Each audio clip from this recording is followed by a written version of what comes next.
Bonjour à tous. Aujourd'hui, on se retrouve pour une discussion que j'ai eue avec Noé Jacomet. C'est un youtubeur plutôt socio-démocrate qui discute principalement de philosophie. Dans cet entretien, on a discuté de pas mal de sujets qui sont liés à YouTube. On a également discuté de comment les influenceurs et les gens qui les suivent devraient réfléchir plus ensemble à une méthodologie qui permettrait en tout cas d'élargir le dialogue. L'idée, c'est de présenter la chaîne de Noé ici. Donc j'espère qu'elle vous plaira parce que moi, elle me plaît et j'espère que ça vous donnera envie d'aller le voir. Donc en tout cas, pour moi qui suis dans une stratégie donc de plus en plus, grande tente, qui essaye de regrouper, et de créer des groupes de discussion le plus gros possible, de manière à déconflictualiser un petit peu la politique, bah, j'espère que ça vous plaira. En tout cas, moi j'ai vraiment apprécié cette discussion et je remercie encore chaleureusement, Noé d'avoir accepté. Bonjour à tous, et bienvenue donc sur cette discussion que vais avoir avec Noé Jacomet ici présent, que je remercie, d'avoir accepté cette, petit entretien. Et du coup, je pense qu'on peut commencer tout de suite. Ta chaîne s'appelle Noé Jacomet et c'est, ton vrai nom et ton vrai prénom. Et Mmh. j'aimerais que tu nous dises pourquoi tu as fait, ce choix et qu'est-ce déjà de nom de chaîne et ensuite pourquoi, enfin, qu'est-ce qu'elle traite? Qu'est-ce que tu as, disons, comme thème principal et quels sont tes sujets un petit peu plus de prédilection?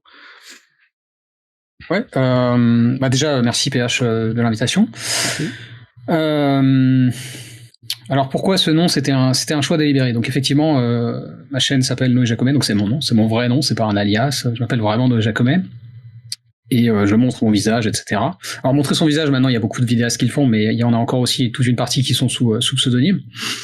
Et moi, je voulais pas faire ça justement parce que j'avais déjà conscience, avant même de me lancer, que l'anonymat sur Internet a des mauvais côtés. Il a aussi des bons côtés, hein. C'est très bien que les gens qui veulent être anonymes puissent l'être, notamment dans certains contextes politiques plus difficiles qu'en France, on va dire. Mais le problème, le mauvais côté dans les pays plus ou moins démocratiques, sans rentrer dans le débat là-dessus, mais le mauvais côté de l'anonymat sur Internet, même dans des pays un peu plus détendus que comme peut l'être la France, c'est que les gens sont, en fait, quand on est anonyme, on a moins peur de ce qu'on va récolter potentiellement en retour de nos propos, et donc on a plus tendance à être agressif, à être clivant, à être moqueur, ironique, voilà, dans des démarches qui sont pas très constructives à mon sens. Et donc moi justement, je voulais pas être là-dedans parce que comme tout le monde, je peux avoir ces tendances-là. Moi aussi, quand je suis anonyme sur Internet, je peux me comporter de manière désagréable. Et ayant conscience de ça, je voulais pas que ce que je crée sur ma chaîne s'inscrive là-dedans, parce que donc pour répondre à la deuxième partie de ta question, les sujets que je traite sur ma chaîne, c'est des sujets beaucoup philo et politiques. Et je trouve qu'on est quand même à une période où il y a beaucoup de crispation, on va dire, dans la société française. Il y a beaucoup de polarisation. Les gens ont du mal à discuter entre eux, et je trouve que justement le ton ironique qui est très très présent sur Internet, le sarcasme permanent, la moquerie, n'aide absolument pas à dépolariser tout ça, et n'aide pas à un débat un peu constructif et apaisé.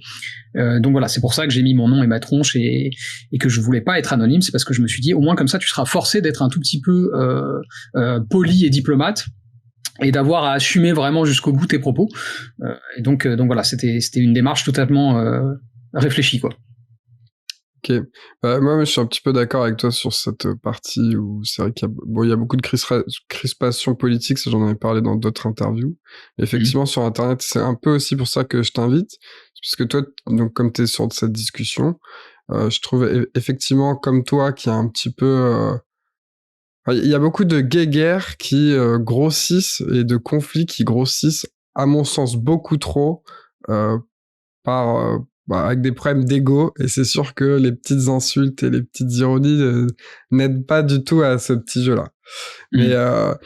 te notamment, il y a un autre truc aussi qui je trouve très intéressant, dans ta chaîne. Bon, tu l'as évoqué, donc tu parles de philosophie de politique, mais, donc ça, c'est pas si rare que ça, enfin, sur nos niches respectives de YouTube, disons. Mmh. Mais par contre, ce que je trouve qui est assez particulier chez toi, c'est que tu te sers de la politique pour parler de philosophie Mmh. et pas l'inverse. Mmh. Et si tu veux, la démarche que je vois, c'est que souvent, tout est un peu une excuse pour parler de Spinoza ou de philosophie. Est-ce que tu étais conscient de cette démarche-là? C'est ce que tu cherches précisément à faire? Pas forcément sur Spinoza, mais la philo en général. Alors oui, c'est-à-dire le but c'était de parler de philo, plus que de parler de politique, effectivement, parce que moi je pense que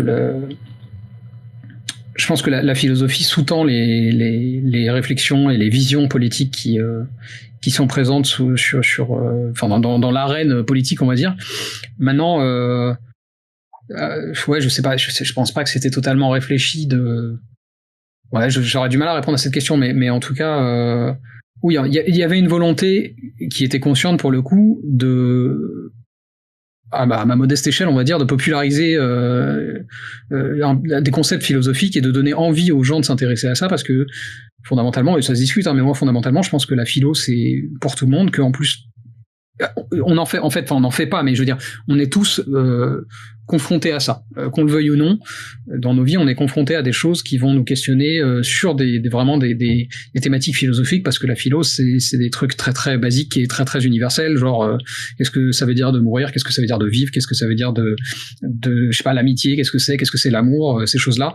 Tout le monde vit ça, et en plus on voit bien dans la pop culture qu'en fait il y a dans plein d'œuvres, y compris des choses très grand public, il y a des considérations philosophiques. Un exemple que j'avais déjà donné, qui est très con, c'est pas particulièrement des films que j'apprécie, mais le méchant, comment il s'appelle, Thanos dans le MCU, il a une considération qui est philosophique. Alors avec laquelle on est d'accord ou pas, c'est un méchant pas pour rien à mon avis, mais il est sur des considérations utilitaristes très très bêtes et méchantes de finalement on est trop nombreux, il faut une sorte de reset de l'humanité, et qu'on soit il y a des considérations sur vraiment les ressources, la gestion des ressources, et tout ça c'est politique, mais avant d'être politique c'est aussi philosophique, et notamment c'est éthique. Donc voilà, ça c'était conscient. Je voulais parler de philo, notamment en le reliant à des thématiques grand public, et c'est pour ça que l'un de mes formats s'appelle Pop Culture. Au final, je m'en sors assez mal parce que je parle finalement relativement peu de pop culture genre cinématographique, mais par contre, comme tu le disais, souvent, je relie des thématiques politiques, notamment de l'actualité, à des considérations philosophiques. Tu vois, par exemple, il y a quelques temps, j'avais fait un truc sur ce qui se passait avec Depardieu, l'affaire Depardieu. Voilà, souvent, c'est ce genre de choses-là que je vais prendre parce que, comme tout le monde, je suis confronté à un agenda médiatique, on va dire, et donc ça me travaille, ce que je vois dans les médias, ça me travaille, et je me dis voilà, j'essaye de moi-même relier ça à des considérations philosophiques pour essayer de progresser. Et c'est vrai que par contre, comme tu l'as dit, assez souvent c'est Spinoza, parce que c'est l'auteur que je connais le mieux, donc j'ai une grosse tendance à m'appuyer sur lui, mais c'est un peu plus c'est plus un aveu de faiblesse de ma part qu'une volonté consciente, ça. C'est-à-dire c'est aussi parce que peut-être j'ai pas assez en vrai je traite pas que de Spinoza, mais voilà, c'est pas du tout une volonté de traiter beaucoup Spinoza, c'est juste que j'ai une affection particulière pour lui qui me fait aller naturellement vers ses textes. Et pourquoi du coup tu as cette affection-là, en fait? Qu'est-ce qui fait que finalement quand tu fais ton format, surtout, je trouve que c'est surtout sur ce format pop culture, on discutera un petit peu des autres après, tu te retrouves assez régulièrement quand même, je dirais, bon là peut-être un peu moins ces derniers temps, mais il y a un moment c'était facile, 3 vidéos sur 4 où ça terminait sur Spinoza quand même. Oui, c'est vrai. Ce qui fait ça, c'est-à-dire l'appétence que j'ai pour Spinoza, c'est que je pense déjà, c'est bête, mais je suis quand même souvent d'accord avec lui. Ça joue, c'est une préférence personnelle, tu vois. Et après, tout simplement, ça c'est des trucs très très bêtes et matériels, mais c'est celui que j'ai le plus lu dans les grands philosophes connus. C'est de loin celui que j'ai le plus lu. C'est celui que je connais le mieux. Je connais bien sa vie. Je connais bien. Mais pour ceux qui connaissent pas bien Spinoza, en fait, qu'est-ce qui fait que pour toi c'est celui auquel tu t'es le plus intéressé, en tout cas parmi ceux qui sont passés sur ton chemin? Alors, je vais essayer de faire un truc un peu synthétique, mais moi je suis revenu à la philosophie quand je faisais des études de communication politique, et en fait je suis revenu à la philosophie par le biais de la question du libre arbitre, qui est une question philosophique, c'est plutôt de la philosophie de l'esprit, on va dire. Et dans ce domaine-là, Spinoza a eu un impact important, parce que à une époque où en gros on avait quand même plutôt la doctrine cartésienne qui prédominait et qui était plutôt en faveur d'une forme de libre arbitre qu'on appellerait libertarien. Et je parle pas de philosophie politique là, je parle vraiment du libre arbitre. Lui, il avait une approche assez différente où en fait il était plus déterministe, et dans la façon dont je voyais les choses, moi je trouvais il sortait vraiment son épingle du jeu. Il avait vraiment un regard que je trouvais plus abouti en fait que Descartes sur cette question-là, et donc ça m'a poussé à m'intéresser à lui. Et après, en fait, je trouve qu'il est assez intéressant, Spinoza, parce que il arrive un peu à un moment charnière, à une frontière en fait dans la philosophie où on commence à se départir de l'influence du religieux, mais en même temps on est encore dans une période qui est vraiment pré-socialisme. Et donc il est vraiment à une frontière entre plein de choses, entre l'idéalisme et le matérialisme, entre justement une forme de déterminisme, mais en même temps qui n'est pas non plus totalement mécaniste. Certains le catégorient d'ailleurs comme un compatibiliste. Moi je pense que ça se discute, mais c'est voilà, il y a plein de choses. Puis même on peut voir beaucoup de choses. C'est ça qui est intéressant aussi chez Spinoza, c'est qu'en fait certains lecteurs vont le voir comme un proto-socialiste, d'autres lecteurs vont le voir comme un proto-libéral, et je pense que c'est aussi ça qui fait sa richesse et sa force, c'est qu'il est vraiment sur beaucoup de fronts, et il apporte beaucoup de choses intéressantes à mon avis dans le débat, notamment pour son époque. En fait, c'est là où je le trouve fort, c'est qu'il a un côté très précurseur aussi. Ouais, parce que moi c'est vrai qu'au final je connais pas bien, à part son bouquin principal que j'ai acheté et qui est sur ma pile de lecture depuis. Je pense que ça fait ça va faire 7 ans, je pense, sur ma pile de lecture, donc bon.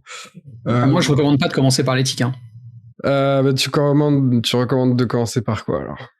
Après y avoir réfléchi, je pense que vraiment le mieux pour commencer, c'est le traité politique. Ok. Et je dis pas le traité théologico-politique. Il a un bouquin qui s'appelle le traité théologico-politique et un autre bouquin qui s'appelle le traité politique. Et je pense vraiment que le traité politique est la meilleure porte d'entrée dans la philosophie de Spinoza. Ok. Bah, j'essaierai un jour, faut que je m'y mette. Mais c'est vrai que moi, j'ai tendance à avoir une manière de lire maintenant qui va qui est inversement chronologique. Je commence par les aboutissements de réflexion contemporaine plutôt. Et après, je pousse vers ce qui a été fait avant ou ce sur quoi ça repose, si le sujet m'intéressait. Parce que bon, j'estime que les gens, surtout les experts, ils font un petit effort pour savoir parler un petit peu des sujets dont ils parlent. Donc du coup, ils essayent de construire par-dessus.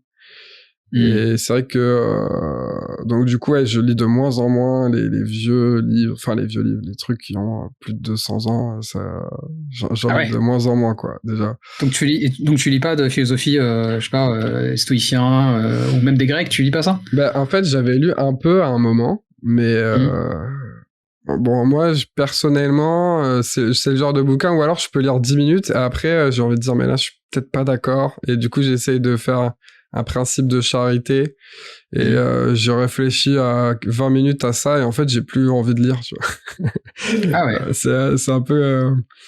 parce qu'en gros, quand tu butes sur chaque phrase un petit peu comme ça fait que...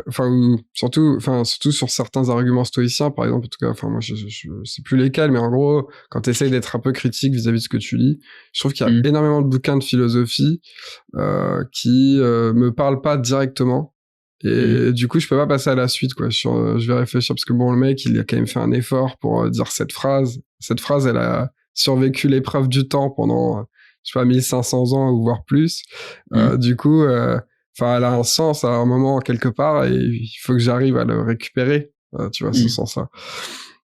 Mais ça, en fait, ça me demande beaucoup trop de travail. Ok. C'est pour ça. Moi, je t'avoue que je lis beaucoup d'Américains contemporains actuels parce que je trouve que la manière dont ils écrivent, il y en a qui aiment pas du tout, mais elle facilite vraiment la transmission des savoirs qu'il y a à l'intérieur, quoi. C'est des approches un peu plus intuitives, où t'as des approches avec des personnifications des concepts, et je trouve que c'est plus facile à appréhender comme ça. Après, c'est plus facile à lire, quoi, aussi, tu vois, c'est ça plus les bouquins sont vieux, plus c'est compliqué à lire aussi, je trouve.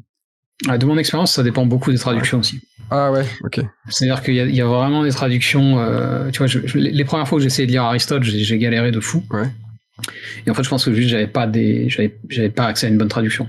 Parce que vraiment, il y a quelques mois ou peut-être l'année dernière, je sais plus. Enfin, la dernière fois que j'ai lu Aristote, c'était il y a pas si longtemps que ça.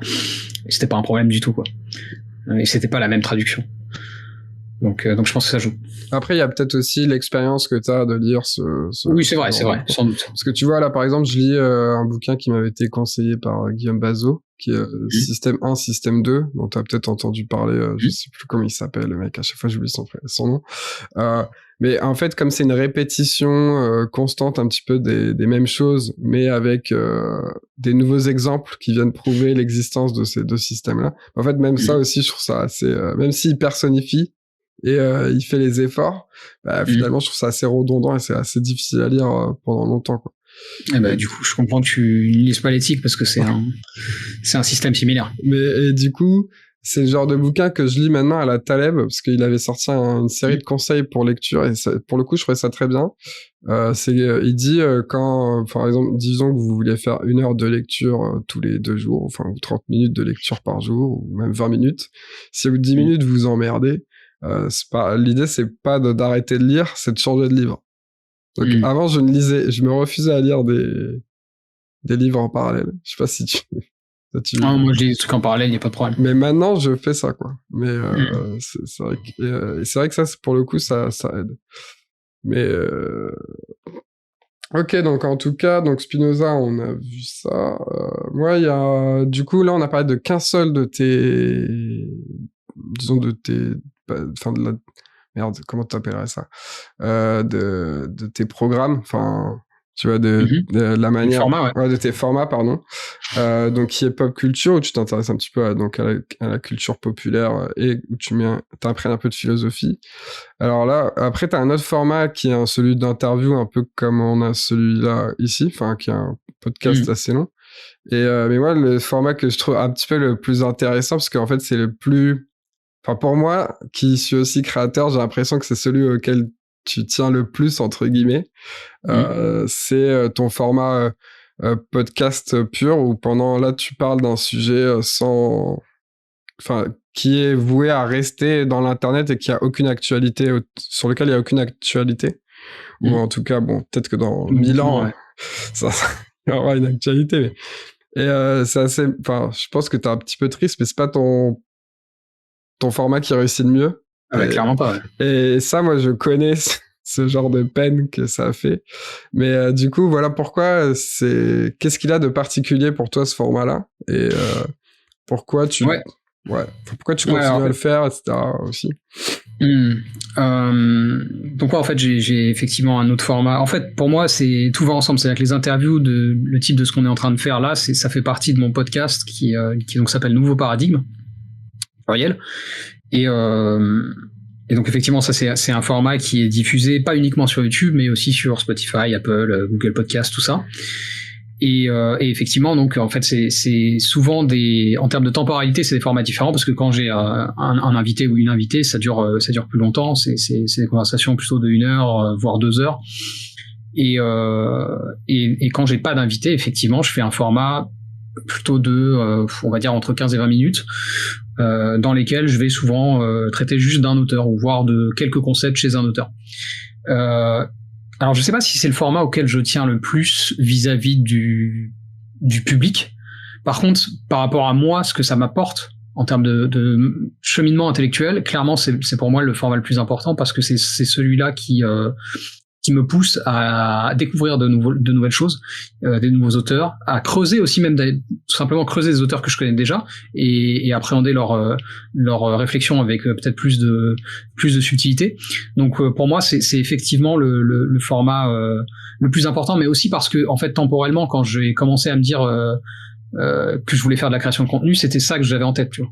Parce que en vrai c'est un sujet, enfin c'est une volonté que j'ai eu dans ma tête longtemps avant de la matérialiser, c'est-à-dire qu'en fait je fais ça depuis 2 ans et demi à peu près, mais c'est dans ma tête, l'idée de faire un podcast c'est dans ma tête depuis je crois au moins genre 2017 ou 2018. Tu vois, et j'ai mis genre des années avant de le faire vraiment, pour différentes raisons. Je pense que après chacun a ses névroses et tout, mais c'est parfois dur de se lancer, tu vois, parce que tu peux avoir peur de différentes choses. Maintenant, l'aspect réception publique, moi, c'est pas trop un truc qui, ce que tu l'as dit, hein, c'est les formats podcast, là où mes vidéos pop culture, elles peuvent faire 2000, 3000, 4000, voire même plus, parfois 10 000 vues ou des choses comme ça, voire même plus encore. Effectivement, mes formats podcast, ils font entre 500 et 1000 vues, quoi, grosso modo, tu vois. Ce qui est infiniment moins, mais en fait, moi, je trouve ça génial de base, tu vois. C'est un truc que j'ai déjà dit, mais même quand je venais de lancer ma chaîne et que je faisais 50 vues, j'ai toujours eu ce truc de, en fait, genre dans la vraie vie, tu parles jamais à 50 personnes, tu vois. Ça n'arrive jamais d'avoir une audience de 50 personnes dans la vraie vie. Ouais, Donc ça arrive, mais rarement. Ouais. Non, très rarement. La plupart des gens, c'est tu vois, une fois de temps en temps, grand max, quoi. Moi, je sais pas pour toi, mais dans le cadre de mes études, les audiences que j'avais, c'était 20 ou 30 personnes max, tu vois. Ouais. Et donc le fait de me dire comme ça, je peux parler. Au début, je faisais 50 ou 100 vues sur mes vidéos, tu vois. Et je trouvais ça incroyable parce que je me disais finalement, tu peux trouver objectivement, d'ailleurs, c'est vrai que c'est des mauvaises audiences, mais c'est pas des mauvaises audiences, enfin c'est uniquement des mauvaises audiences par rapport à la potentialité d'internet en fait. Mais dans l'absolu, c'est déjà super de pouvoir parler à autant de gens et de pouvoir toucher autant de gens, en particulier parce que c'est sans frontières, si ce n'est les frontières évidemment linguistiques, mais voilà, tu peux parler à des gens, je sais pas si t'as déjà regardé tes propres stats, mais moi il y a des gens qui me regardent au Québec, il y a des gens qui me regardent en Belgique, en Suisse, au Maghreb. C'est évidemment, hein, la majeure partie de mon audience est en France, mais en fait dès que les gens sont francophones, ils peuvent regarder et je trouve ça super. Donc j'ai pas vraiment de tristesse par rapport à ça, surtout que c'est toujours dur à évaluer parce que les vues elles sont divisées de mon podcast vu qu'il est présent sur plusieurs plateformes, donc je suis pas vraiment inquiet par rapport à ça. Je pense que c'est le jeu d'internet. Quand t'es dans un sujet de niche et que t'as pas envie de faire des trucs trop putaclic, forcément ça va faire un peu moins d'audience que quand t'es un peu plus justement dans la volonté de générer du clic, ce que je fais sur mon autre format. Et bref, voilà, c'est le jeu. Moi je pense ça comme ça. Les gens qui ont envie d'aller plus loin que simplement pop culture et les trucs un peu clickbait, et ben ils approfondiront s'ils ont envie, et voilà, c'est aussi une façon de justement de peut-être comment dire, se créer une audience privilégiée et des canaux privilégiés avec des gens qui sont peut-être plus proches de ce qui, moi, me semble avoir de la valeur sur Internet, c'est-à-dire pas tellement le clash, en fait. Ouais, non, mais parce que moi, je me suis essayé un tout petit peu au clash, et c'est vrai que j'ai fait beaucoup plus de vues, mais enfin, x10 par rapport à ce que je fais d'habitude, quoi. Et mais au final, j'ai pas trouvé même le format à faire, j'ai pas trouvé ça hyper intéressant en tant que créateur, quoi. C'est juste, après, c'est vrai que je me mettais dans la position de quelqu'un qui s'en fout un peu, qui veut juste voir du pseudo combat intellectuel, enfin, ou plutôt du combat pseudo-intellectuel. Et oui, bah, c'était plus sympa à regarder. Moi, je mets des mèmes entre deux vannes et ça fait plus de visibilité. Mais c'est vrai que, non, mais quand je disais que c'était triste, c'est que des fois, tu vois, il y a des vidéos sur lesquelles toi, t'es trop content de l'avoir faite parce que, en fait, c'était un sujet qui, à ce moment-là, t'a vraiment passionné et a fait pas de vue, quoi. Et en fait, t'arrives pas à transmettre la passion que t'as eue quand tu l'as fait. C'est ça, surtout ça que je voulais dire. C'est pas tant, moi, ça me dérange pas qu'elles fassent que 250 vues, tu vois. Il y a certaines vidéos que j'ai faites, elles font que, je sais pas, 300 vues. Et bon, c'est pas très grave. Au final, je suis là, ouais, il y a quand même 300 personnes qui ont cliqué dessus. Il y en a peut-être 50 qui l'ont regardé ou 70 qui l'ont regardé jusqu'au bout. Enfin, c'est déjà gros. Mais c'est vrai que, quand tu te dis que c'est celle qui, tu vois, t'as travaillé pendant, je sais pas, 2-3 semaines, et hop. Et au final, bon, t'as pas réussi à transmettre ce que tu voulais. Il y a quelque chose d'assez difficile, je trouve, à subir. Et du coup, la tendance au clash est assez facile. Parce que, au final, c'est ça qui marche. Et tu vois, moi, il y a plein de youtubeurs, personnellement, que j'aime pas trop, enfin, en fait, dans le contenu, ça va, mais dans la méthode, du coup, qui est faite via le clash, j'aime pas tout à fait. Dis des noms. Non, je rigole. Non, mais tu vois, mais j'ai pas de souci à dire des noms. Non, je plaisante. Mais, non, mais par exemple, tu vois, prenons par exemple Pat During. Je trouve que Pat During, il est En fait, surtout quand tu regardes ses vidéos, finalement, il essaye d'être plus modéré. Donc, t'as vraiment une espèce de façade. Ouais, je vais faire du fight de ouf. Et après, il attire les gens avec un contenu plus modéré. Et enfin, il a un contenu plus modéré dans la vidéo. Que je sois d'accord ou pas, c'est pas la question. Là, je regarde juste la forme. Et en fait, je sais pas ce que t'en penses, mais moi, je trouve que du coup, ça favorise l'apparition de ce genre de choses précisément en même temps parce que ça marche. Tu vois, il a des bonnes miniatures qui vraiment, tu vois, tape sur le truc. Il exagère beaucoup dans les titres. En général, ça commence par un tout petit truc un peu trash direct, et après, tu vois, ça descend crescendo vers la modération, tu vois. Mais je sais pas, ça donne des standards qui sont pas forcément, enfin, en tout cas, que moi, je voudrais voir un peu diminuer, quoi, disons. Je suis sur le principe, je suis d'accord, mais même justement, en fait, pour moi, c'est pas un bon exemple, Paduring, parce que précisément parce qu'il est modéré dans son propos, tu vois. Et donc, en fait, pour moi, il joue juste sur, c'est ce que tu disais. D'ailleurs, ces miniatures, il y en a qui me font beaucoup rire. Il joue juste en fait sur le côté vraiment. Là, c'est vraiment du piège à clic, tu vois. Parce qu'en fait, limite, et je me demande d'ailleurs, faudrait qu'on lui pose la question, mais je me demande s'il y a pas des gens qui sont parfois déçus, tu vois, qui disent, putain, en fait, il clash pas assez, tu vois. Parce que moi, c'est un truc qu'on m'a déjà dit aussi, tu vois, par rapport à certaines de mes miniatures. Où j'ai un petit côté comme ça aussi sur pop culture où je fais parfois des trucs un peu trash, tu vois. Enfin, tu mets 2-3 petits emojis jaunes, ça va, tu vois. Ça dépend, tu vois. Ma vidéo sur Andrew Tate versus Aristote, c'était genre, il y a écrit en gros une merde, tu vois. Est-ce que c'est une merde, tu vois mais après, t'es en train de clasher un random américano-roumain. Oui, alors c'est qu'il va pas me répondre. Ça, c'est autre chose. T'as raison. C'est pas non plus genre, je prends ces deux cancres, tu vois. Là, la dernière de Paduring, je réexplique à ces deux cancres, tu vois, il met la tête de Gaïs et de Jordanis, tu vois, enfin, Jordanix. Je veux dire, bon, ça, c'est quand même un petit peu vénère, quoi, tu vois. Ouais, mais pour moi, c'est... En fait, c'est toujours la question de ce que favorise le contexte. Moi, je suis d'accord avec toi sur le fond, c'est-à-dire que moi, j'ai pas envie d'encourager ça non plus sur Internet, et je regrette qu'on en soit là où on en est, mais à partir du moment où on a structuré Internet de la façon dont on l'a structuré, je suis pas surpris que ce soit ça qui fonctionne, connaissant aussi un petit peu là on pourrait parler de Spinoza, mais connaissant un petit peu aussi comment est la nature humaine, c'est quoi l'expression don't hate the player, hate the game, tu vois. C'est, pour moi, tu peux pas reprocher vraiment à des gens de se comporter de manière pas super vertueuse quand le cadre n'encourage pas la vertu, tu vois. Ouais, mais tu vois, et justement, Paduring, je trouve qu'il fait partie des plus vertueux dans ce domaine-là. Moi, je vais pas m'aventurer à citer des noms parce que justement, j'ai vraiment pas envie de rentrer là-dedans, mais je trouve qu'il y a bien pire, quoi. Oui, non, mais il y a probablement pire. Non, lui, je disais juste parce que, en plus, il y a un front de modération, tu vois. Mais en fait, par exemple, je sais pas ce qu'il a comme genre de stats, mais il avait montré, en gros, il avait des stats à peu près similaires à tout le monde. Mais, enfin, je trouve assez classique pour la niche qu'il y avait, mais c'est-à-dire que, tu vois, il a un taux de rétention de l'ordre, 30 secondes de l'ordre de 60%. C'est-à-dire que déjà, il y a 60%, ils ont juste vu la miniature et le premier, et le début de Trash Talk, tu vois. Donc, c'est tout. Du coup, non, il y a 30%, tu vois, de ces clics qui ont vu que ça, tu vois. Donc, au final, eux, ils repartent tu vois, tout le front de modération qu'il y a derrière, en fait, pour un tiers des gens, quasiment, il est éclipsé, tu vois. Et parce qu'au final, c'est aussi ça. Après, moi, je me fais baiter dès qu'il y a un peu de sang, je vais cliquer et au final, je me barre parce que finalement, en fait, je me dis, non, mais en fait, je veux pas de sang là, tu vois. Enfin, tu sais, je me suis fait trop avoir. Ou en fait, finalement, ça m'intéresse pas. Enfin, je sais pas.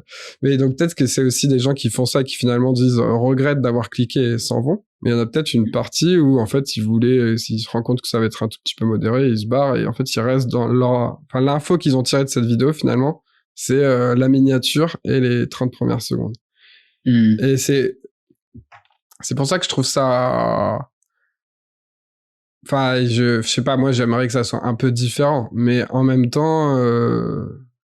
Moi, j'ai envie de dire, tu dis don't hate the game, hate the player, mais moi, don't hate the player, pardon, hate the game, mais moi, j'ai envie limite de dire que le jeu, surtout le jeu de la rétention sur les sites internet, elle est faite pour le player, quoi. Donc, c'est-à-dire que à la fin, on te propose des choses pour que tu restes sur le site.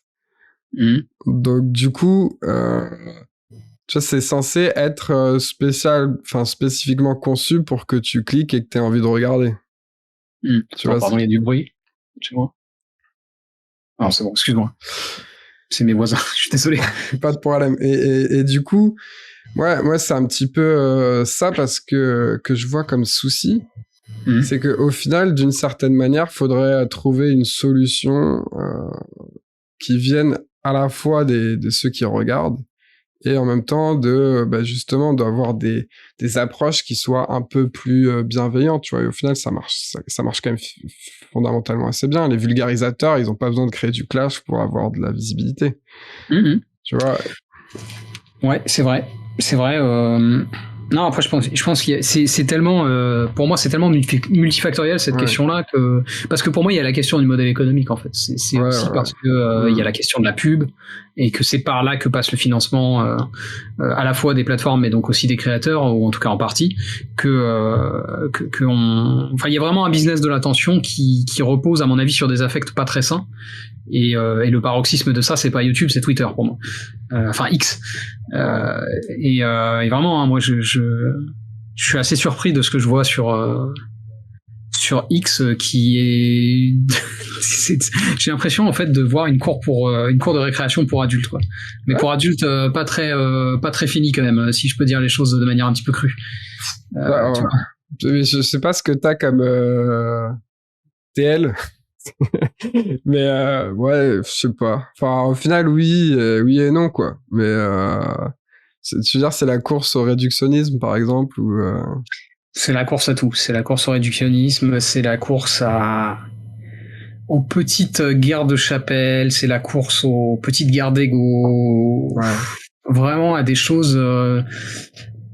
C'est pas pour rien que je parle de cours de récréation. Je sais pas, moi, le collège, c'est pas une période dont je suis particulièrement fier de qui j'étais, tu vois. Je pense que beaucoup de gens sont dans ce cas-là, j'espère en tout cas. Et l'idée de reproduire ça à l'âge adulte sur Internet, j'ai l'impression qu'on s'est embarqué dans une expérience sociale grandeur géante. Et ouais, je questionne ce que je vois vraiment sur les réseaux. Après, faut pas trop le prendre au sérieux, tu vois. Enfin, au final, c'est peut-être ça aussi. Ouais. Parce que c'est vrai que quand tu commences à prendre un peu tout comme du shitpost, bon, voilà, tu vois, moi j'ai fait un mème qui a un peu froissé des enseignants hier ou des fans de l'éducation nationale, disons. Bon, voilà, je me suis fait traiter 0 QI par je sais pas combien de gens, enfin, je suis un gros débile ou je sais pas quoi, tu vois, bon, ça, je t'avoue, ça va toucher une sans bouger l'autre, quoi, tu vois. Non, mais ça, t'as raison. Je veux dire, effectivement, il y a un exercice stoïcien à faire sur les réseaux aussi. Mais, en fait, je me méfie de ça. C'est-à-dire que moi aussi, ça peut me faire rigoler le shitpost et moi aussi, j'essaye de pas prendre premier degré tout ce que je vois sur Internet et même les éventuelles attaques que je reçois. Mais en même temps, je pense qu'il faut aussi se méfier de cette tendance à tout traiter de manière pas sérieuse. Il y a des choses qui sont sérieuses en fait et dont il faut parler sérieusement. Et la politique, ça en fait partie. C'est vraiment s'il y a un reproche qu'on peut faire à toute cette mouvance politique qui est sortie de Trump, un peu tout ce côté 4chan, tu vois, Kekistan, etc. C'est ça en fait. C'est ok les gars, il y a pas de problème. Moi aussi ça peut me faire rire vous-même. Mais il y a un moment où en fait ces sujets-là c'est important. Ils ont des conséquences. Quand on parle de politique, ça a des conséquences et ne pas être sérieux sur des sujets sérieux, ça va 5 minutes en fait. C'est-à-dire qu'il y a un moment où si vous voulez pas vous comporter comme des adultes, c'est pas de problème, mais dans ce cas-là, c'est pas à vous de prendre des décisions et c'est pas à vous d'orienter le débat. Voilà, c'est comme ça que je ressens les choses moi. Donc c'est un constat un peu dur, hein, mais je pense qu'il faut quand même le dire. Il y a un temps pour rigoler, puis il y a un temps pour être sérieux. Mais ça, tu dis ça pour n'importe quel utilisateur de X ou pour certains députés qui se comportent comme n'importe quel utilisateur de X, tu vois, ou pour certains influenceurs qui, Oui, c'est plus pour des gens qui ont une certaine audience. C'est plus pour des influenceurs et des politiques. Effectivement, de toute façon, en fait, le principe des réseaux sociaux fait que tout le monde n'a pas la même reach, donc la même portée. Ouais.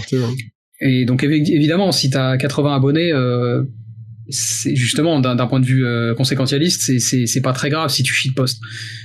Mais quand Elon Musk shitpost, c'est quand même un petit peu plus questionnable. Tu vois ce que je veux dire? Non, mais je suis d'accord avec toi. Donc c'est ça qui me semble important à dire, quoi. Après, je trouve il y en a un qui est quand même pas trop mauvais à ça, c'est Xavier Niel. Alors je sais pas assez vu. Déjà, il le fait peut-être une fois par 2-3 jours, en tout cas. Moi, j'en vois peut-être que un par semaine qui perce à tout casser.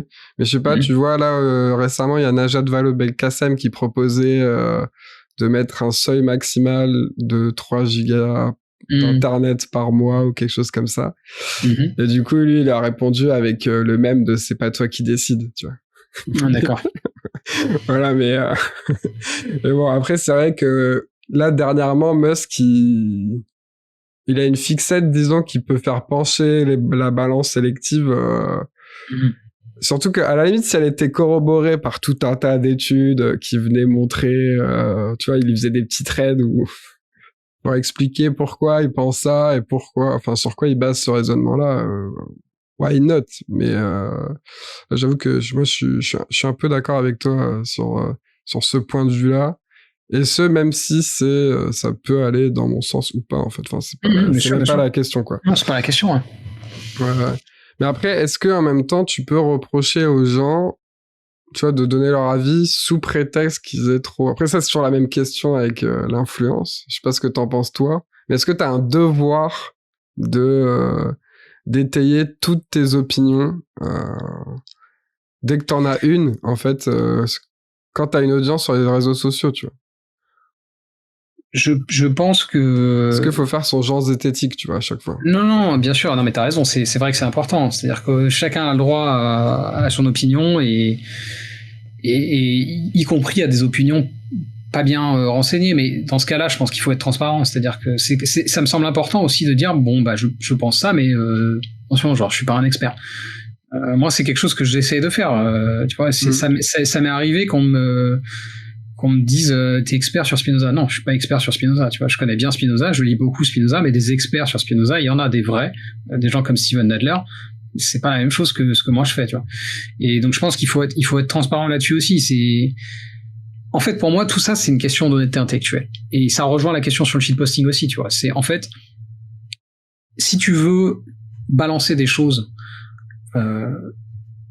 sans être sérieux, ou disons sans être rigoureux, on va dire plutôt, il faut que ce soit un peu disclaimé d'une manière ou d'une autre, tu vois. Ouais.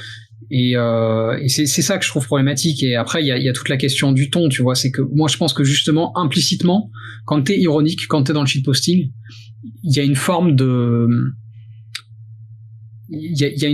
comment dire, j'allais dire de pédanterie, mais c'est même pas ça. Mais c'est en fait, quand tu te permets d'être ironique, d'être sarcastique, pour moi, le ressenti qui s'associe à ça, c'est en fait, je suis tellement sûr de moi que je peux discréditer la position de l'adversaire sans même faire preuve de rigueur, tu vois. Et en ce sens-là, je trouve ça gênant, tu vois. C'est justement que quand tu es ironique, quand tu es sarcastique, que ce soit d'ailleurs, encore une fois, là, on parle même pas de question d'opinion, tu vois. Que je sois d'accord avec toi ou pas, quand tu fais pas l'effort de dire pourquoi la position de ton adversaire est ridicule, et ben finalement tu n'es pas dans cette démarche là d'être un minimum rigoureux et transparent sur le fait que finalement tu donnes une opinion qui n'est pas nécessairement éduquée, parce que en fait elle peut l'être si t'es ironique, mais on ne sait pas, tu vois, on ne sait pas sur quoi tu bases ton opinion.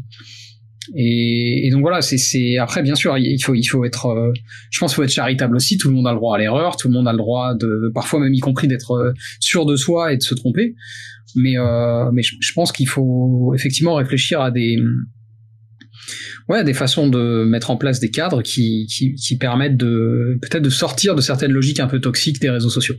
Ouais, c'est un chantier, hein. Ouais, non, mais il y a vraiment le principe de charité devrait être un petit peu plus mis en avant. Et puis le man-stealing, je crois que c'est comme ça qu'on dit.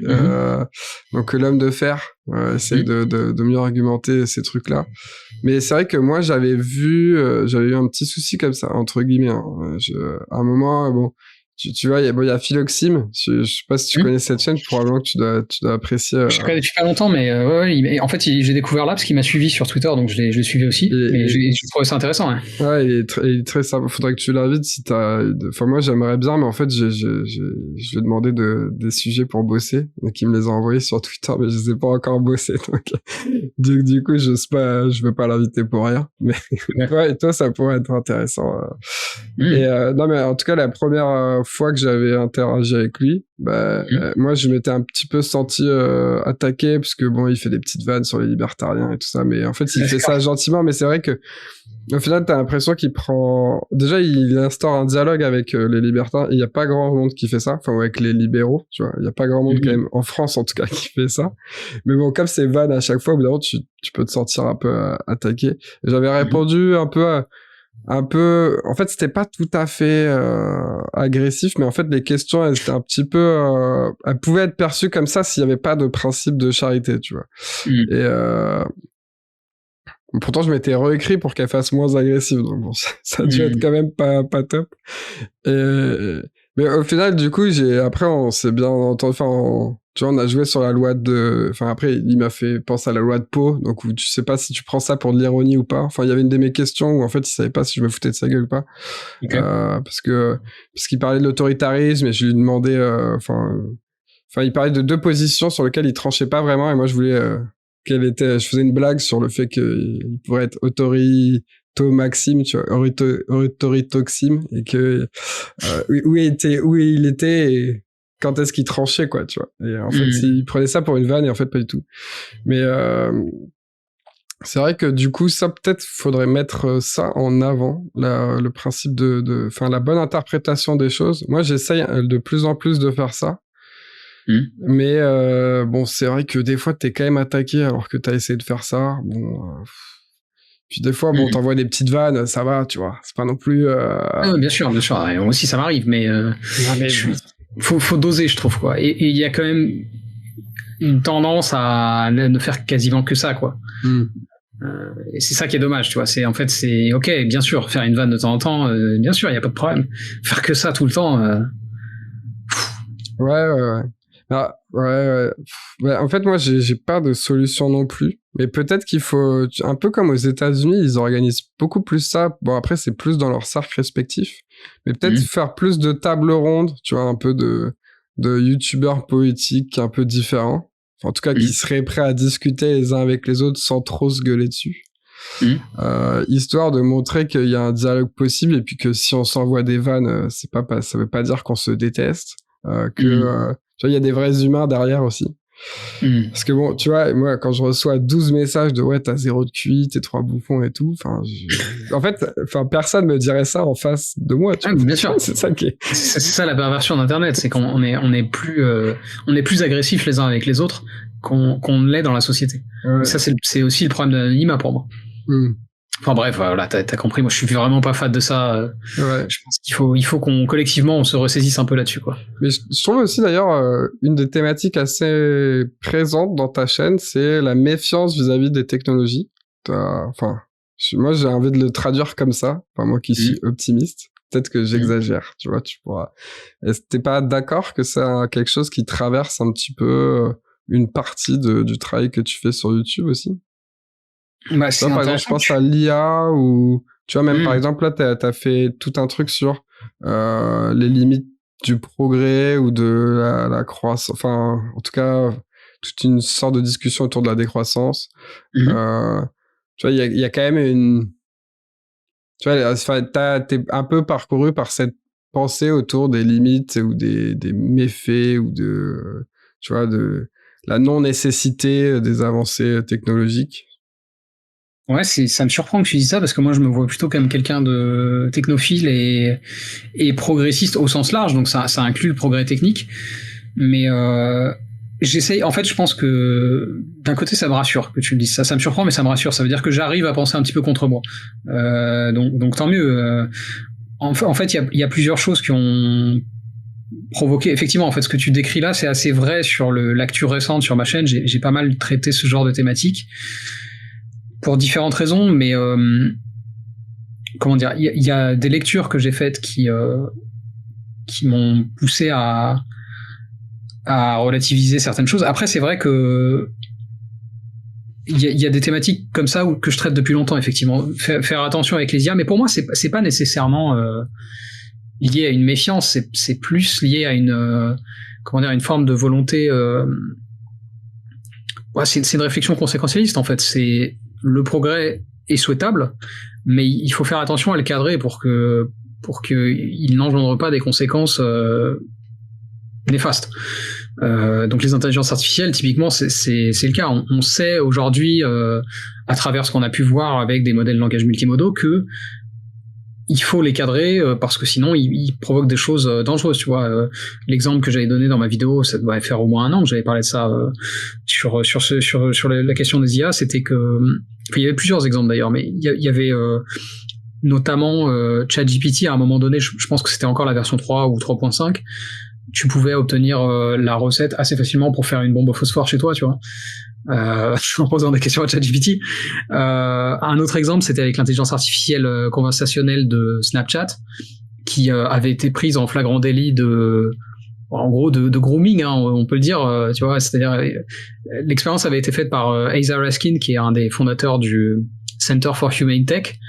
Et en gros, il avait testé cette IA conversationnelle de Snap en se faisant passer pour une adolescente de 13 ans.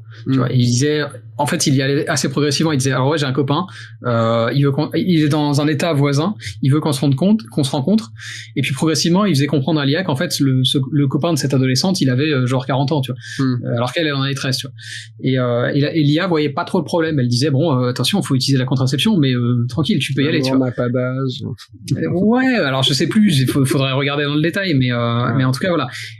On voit bien que toute technologie n'advient pas sans risque, et pour moi c'est important que ces risques soient mesurés et soient cadrés, en fait. Et alors après, il y aurait tout un débat à avoir sur comment on le fait. Moi, je pense que c'est aux institutions publiques de gérer ça. Je serai peut-être pas d'accord, mais en tout cas. Ok. Bon, en tout cas, voilà, ça me semble important, mais c'est marrant, ouais, que t'aies eu ce sentiment, parce que non, vraiment, moi, je me vois comme un technophile et comme un progressiste. Après, je pense que ce qui te fait dire ça aussi, c'est que j'ai beaucoup parlé ces derniers temps de Dune, parce qu'il y avait la sortie de Dune, l'adaptation de Villeneuve au cinéma. Et dans Dune, il y a tout un propos là, je parle pas tant des films enfin, si, dans les films aussi, mais je parle surtout de l'œuvre originale de Frank Herbert. Dans Dune, il y a tout un propos sur le progrès, qui est effectivement, il était conservateur politiquement, Frank Herbert, et il se méfiait des conséquences potentiellement néfastes du progrès. Et je trouve que ce qu'il dit est pertinent. Ça veut pas dire que je suis forcément d'accord avec ses conclusions, et d'ailleurs je pense que ce serait pas trop le cas, parce que politiquement, moi je suis pas quelqu'un de conservateur, mais je trouve qu'il apporte des choses intéressantes, et c'était aussi une façon, justement, comme je te disais, de penser contre moi. Mais en fait, moi j'avais plus ce sentiment parce que généralement quand tu parles d'une techno, tu vas dire, tu vas passer peut-être 10% du temps à dire c'est bien. Enfin, en général, c'est sur 2 phrases, ouais, j'aime bien ça et ça. Et après, la majeure partie de ton propos va être sur l'aspect que tu trouves qui peut poser problème, tu vois, de la technologie en question. Donc, où tu vas essayer d'en mesurer les limites. Et... Ça, c'est juste parce que je suis un mec négatif. Voilà. C'est peut-être un biais de négativité, effectivement. Peut-être. Qui fait ça. Parce que c'est vrai que moi, tu vois, genre, les IA, je vois ça comme une somme positive, et je me suis même pas posé les questions enfin, tu vois, à part superficiellement, de comment ça pourrait être utilisé pour faire le mal, tu vois. Genre, il faut se les poser, ces questions. Non, mais oui, mais c'est pas à moi de... Non, mais d'accord, mais... Oui, non, mais je suis bien d'accord. Mais moi, ça m'est même pas venu à l'idée, tu vois. Comment je peux l'utiliser pour faire des trucs mieux, tu vois. Moi, c'était... Moi aussi, à titre personnel, je me suis pas dit comment je pourrais faire une bombe au phosphore. C'est juste que je me suis dit... Déjà, en fait, c'est aussi par rapport à ce qu'on consomme médiatiquement. Je pense que c'est aussi ça qui m'influence. J'ai cité le Center for Humane Tech. Leur podcast, c'est un podcast que j'écoute. Your Undivided Attention, ça s'appelle. Okay. Et donc, ces deux créateurs-là, donc, ils s'appellent Asa Raskin et Tristan Harris. Et eux, c'est des anciens de la tech, c'est des anciens de Facebook et tout ça, et qui ont vite déchanté parce qu'ils constataient des gros problèmes d'éthique dans leurs domaines respectifs. Ouais.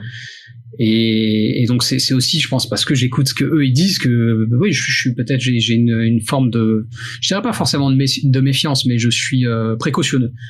C'est d'ailleurs on en revient à Spinoza, mais la devise de Spinoza c'est ça, hein, c'est précautionneusement. Ok. Il faut avancer avec voilà, il faut avancer. Le progrès c'est cool, mais attention, le progrès ça peut engendrer des choses graves. Donc tu préfères par exemple une démarche qui surrégule, enfin qui ferait trop de régularisation, un petit peu à l'européenne, on régulerait un peu trop, et à la limite quitte à déréguler si finalement ça va bien, plutôt que l'inverse, qu'on partir avec bon ben on fait tout puis on régulera quand il y aura des problèmes, enfin tu vois, non, après les catastrophes. je préfère l'approche qui over-régule. Ok. Ouais, c'est ton côté un peu plus étatique. Enfin. Oui. Étatiste même, tu peux dire. Étatiste, ouais, étatiste. Bon, après, en final, on l'est tous, hein, surtout maintenant. Enfin, tous ceux qui vieillissent un peu et qui veulent discuter un peu sérieusement, c'est difficile de d'être hors de l'état. Pour réfléchir, même si tu veux réfléchir le politique de manière générale, à un moment, enfin, t'es obligé de te confronter à cette question, en fait. Donc ça devient difficile. Alors, c'est marrant d'être libertarien quand t'as 20 ans, bon bah à 30 ans, à un moment, faut arrêter, quoi. Ouais. Bon, bref, je sais que peut-être il y aurait des gens qui sont pas contents, mais bon, c'est comme ça.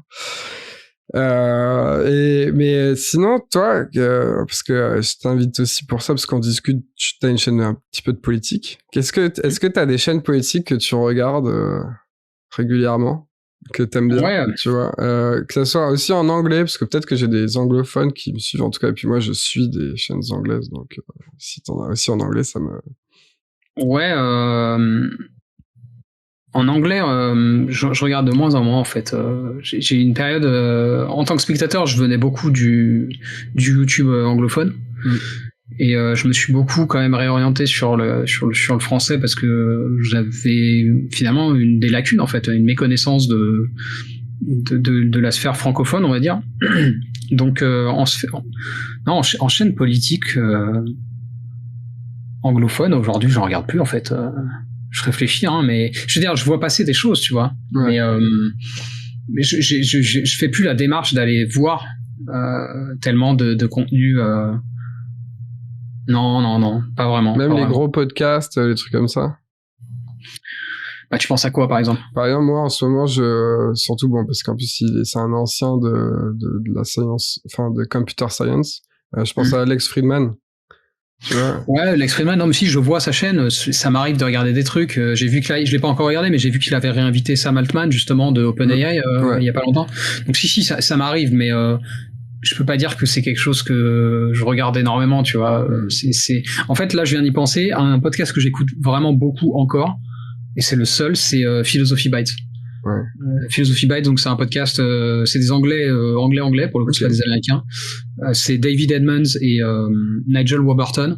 Ouais. Et c'est des formats, bah d'ailleurs, je le connaissais pas, mais en final, c'est ce que j'ai fait quand je fais moi des trucs en solo, c'est des formats genre de 15 minutes. Ouais. Sur un concept ou sur un auteur. Souvent avec des invités d'ailleurs. Et c'est des invités, pour le coup, eux, ils ont quand même une plateforme et un peu de fame, donc ils peuvent faire venir des gens, tu vois, pour parler de Spinoza, ils font venir Steven Nadler, enfin ils font venir des gens qui sont des experts sur leur sujet, et des experts connus mondialement, tu vois, et c'est super. Après, David Edmonds. T'as essayé de le contacter, Steven Nadler? Ouais, j'ai essayé, mais pour l'instant sans succès. Okay. Mais, parce que moi, il parle un peu français, donc ouais. Il était venu chez La Tronche en Biais, je crois, Steven Nadler. Ouais, mais il y a longtemps. Hein. Ok. Il y a quelques années. Mais donc ouais, je vais réessayer. Je pense que j'ai peut-être pas snipé la bonne adresse mail parce que tu sais, ils ont plusieurs adresses et tout. Ouais. Mais essaie de choper celle de sa fac. Enfin, il est dans une fac là. Ouais, il est à UW Madison. Il est à l'université de Wisconsin. Ça doit être public, hein, tu dois pouvoir les trouver. Hein. Ouais, mais je crois que c'est l'une de celles-là que je vais essayer justement. Enfin, bref. Ouais. Mais donc ouais, pour te dire, non, en vrai, en anglophone, j'en écoute très très peu. Okay. Et après, maintenant, sur les chaînes françaises et francophones, bah, au final, je me suis vachement orienté sur les gens qui étaient dans la même niche que moi et aux mêmes échelles que moi, en fait. Donc je regarde ta chaîne, je regarde Le Foilier, je regarde Paduring, je regarde Antoine Goya, je regarde quoi d'autre? Tu regardes Cathédrale osseuse? Ouais, je regarde Cathédrale osseuse, bien sûr. Ouais, je regarde vraiment, c'est ça, c'est des gens qui sont en fait dans les mêmes cercles que nous, quoi, globalement, et qui ont des. Alors, c'est vrai que dans le lot, il y en a qui ont des plus grosses audiences, pas du ring, il commence à avoir des grosses audiences, et Antoine Goya aussi, mais non, c'est ça, ouais, je regarde beaucoup ça. Puis même, je tombe sur des petits trucs parfois. Je sais pas si tu connais ça. Scientia et je sais plus, il y a un mec, je te le mettrai en description, mais voilà, de temps en temps je tombe sur des chaînes à quelques centaines d'abonnés et je trouve il y a des trucs intéressants. Et puis après en fait c'est aussi des contacts, du coup tu rencontres des gens par internet puis tu regardes ce qu'ils font. On pourrait aller parler de l'ami Roussix dont j'attends la deuxième vidéo avec impatience.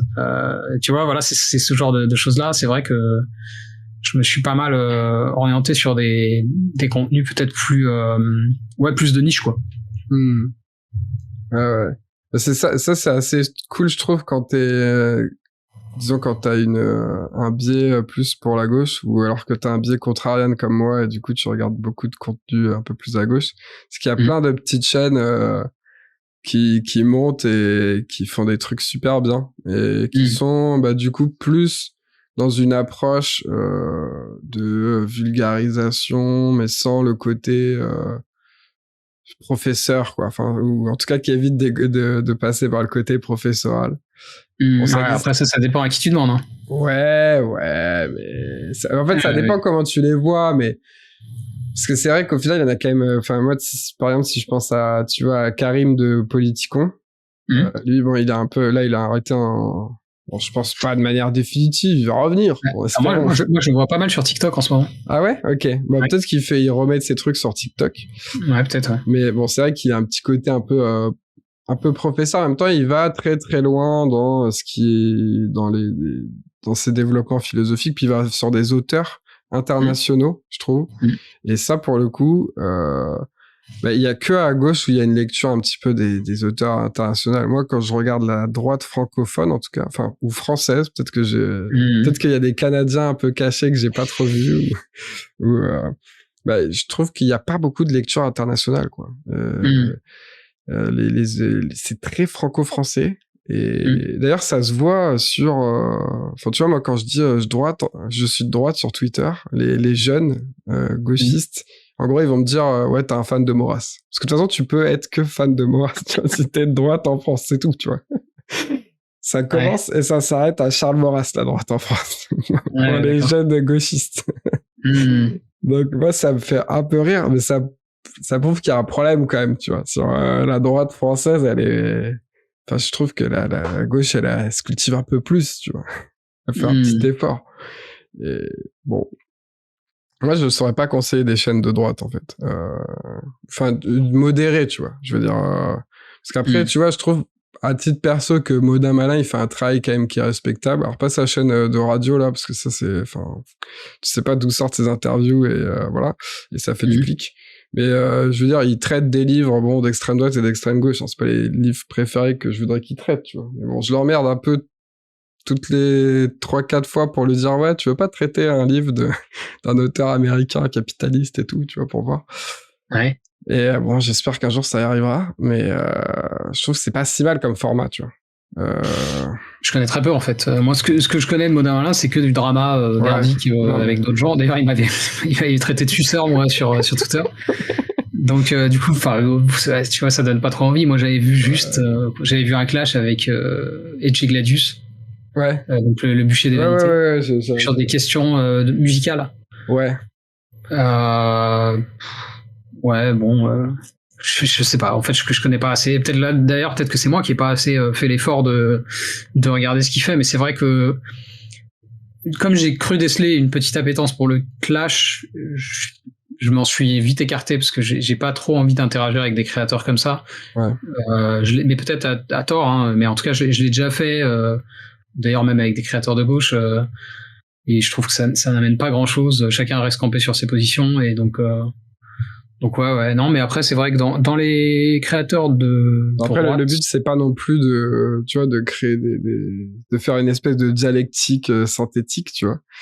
Enfin, je pense que c'est pas comme ça que ça fonctionne non plus. Mais c'est un peu juste de voir ce qui se fait d'intelligent ailleurs aussi, tu vois.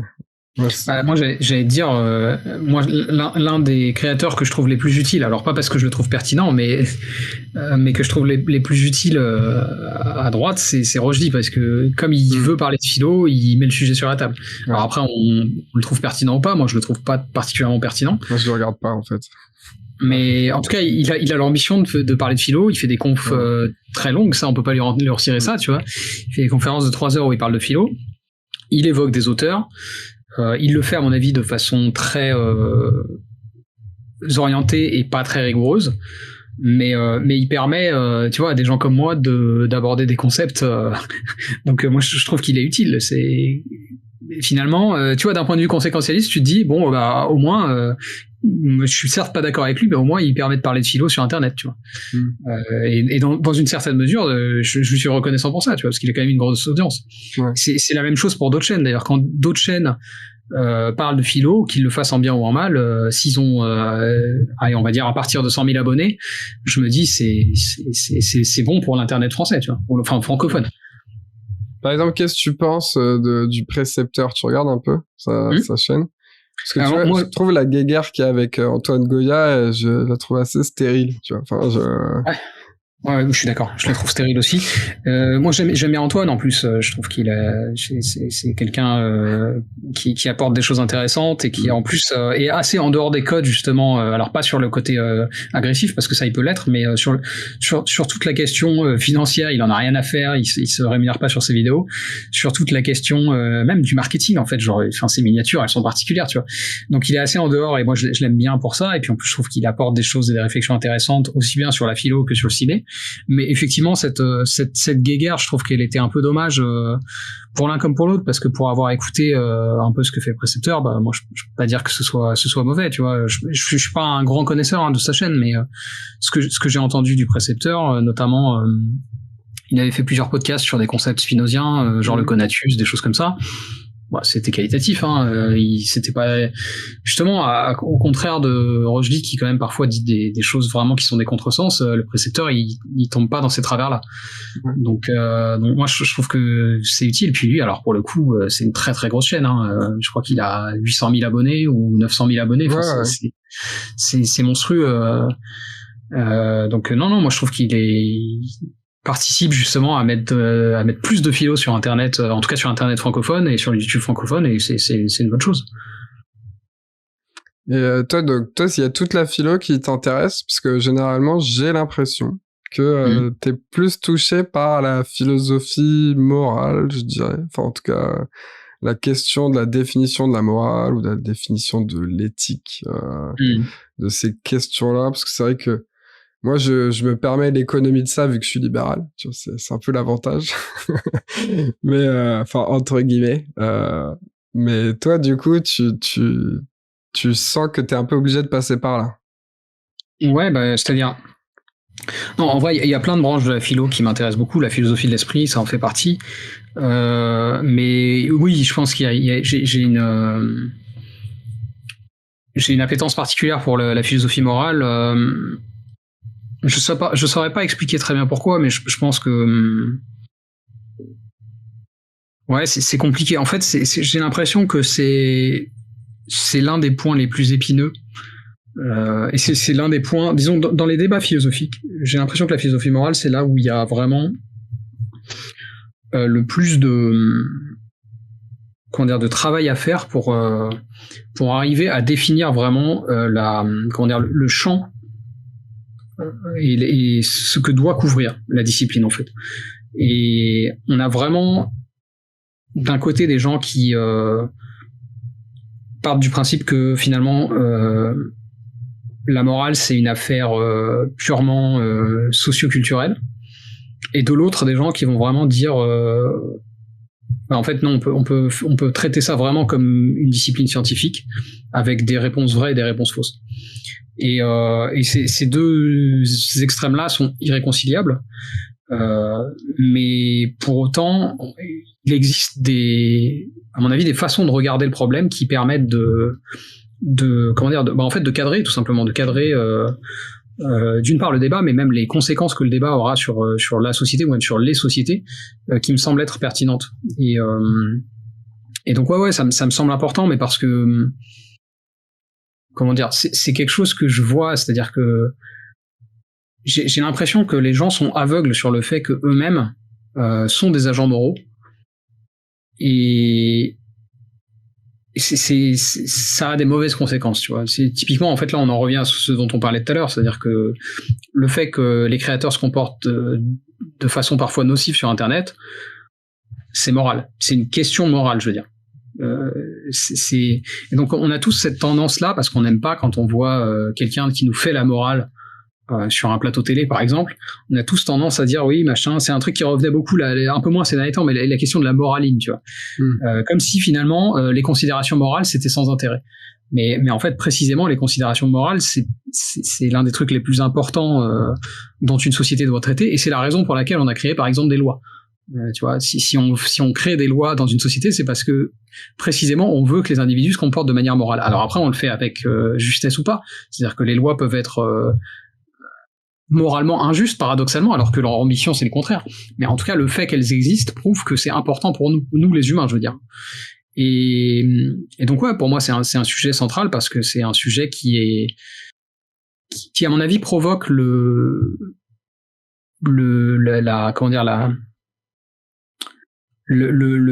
bonheur, c'est peut-être pas le bon terme, mais disons le bien-être ou le mal-être des individus au sein d'une société, tu vois. C'est une société qui n'est pas morale rend les individus malheureux, et à l'inverse, une société qui est morale les rend épanouis et leur permet de faire des choses qui sont un peu la spécificité des humains, de l'art, de la réflexion, enfin des choses qui rendent la vie agréable, je sais pas si c'est le terme, mais en tout cas qui font que la vie vaut la peine d'être vécue, quoi. Parce que alors ça c'est après très personnel comme analyse, mais moi je pense qu'on n'est pas là, on n'est pas présent sur cette planète pour trimer x dizaines d'heures par semaine au boulot, et puis pour avoir un chèque, puis pour remplir notre compte en banque, puis pour remplir notre panier de courses, puis pour remplir notre estomac. Voilà, moi ça j'appelle ça survivre, j'appelle pas ça vivre. Et donc je pense qu'en fait tout ça est lié à la façon dont on structure nos sociétés. Et en fait, la façon dont on structure nos sociétés, c'est éminemment une question morale. Donc là, tu trouves qu'elle est comment, la société? Sur le spectre de la moralité La société française? Ouais, ou si tu veux, occidentale, ou même le monde, tu vois. C'est vrai que parler de la France, c'est peut-être un peu plus simple, mais... La société française, je vais revenir sur ce qu'on a dit un peu au début, mais on a quand même, même si elle est...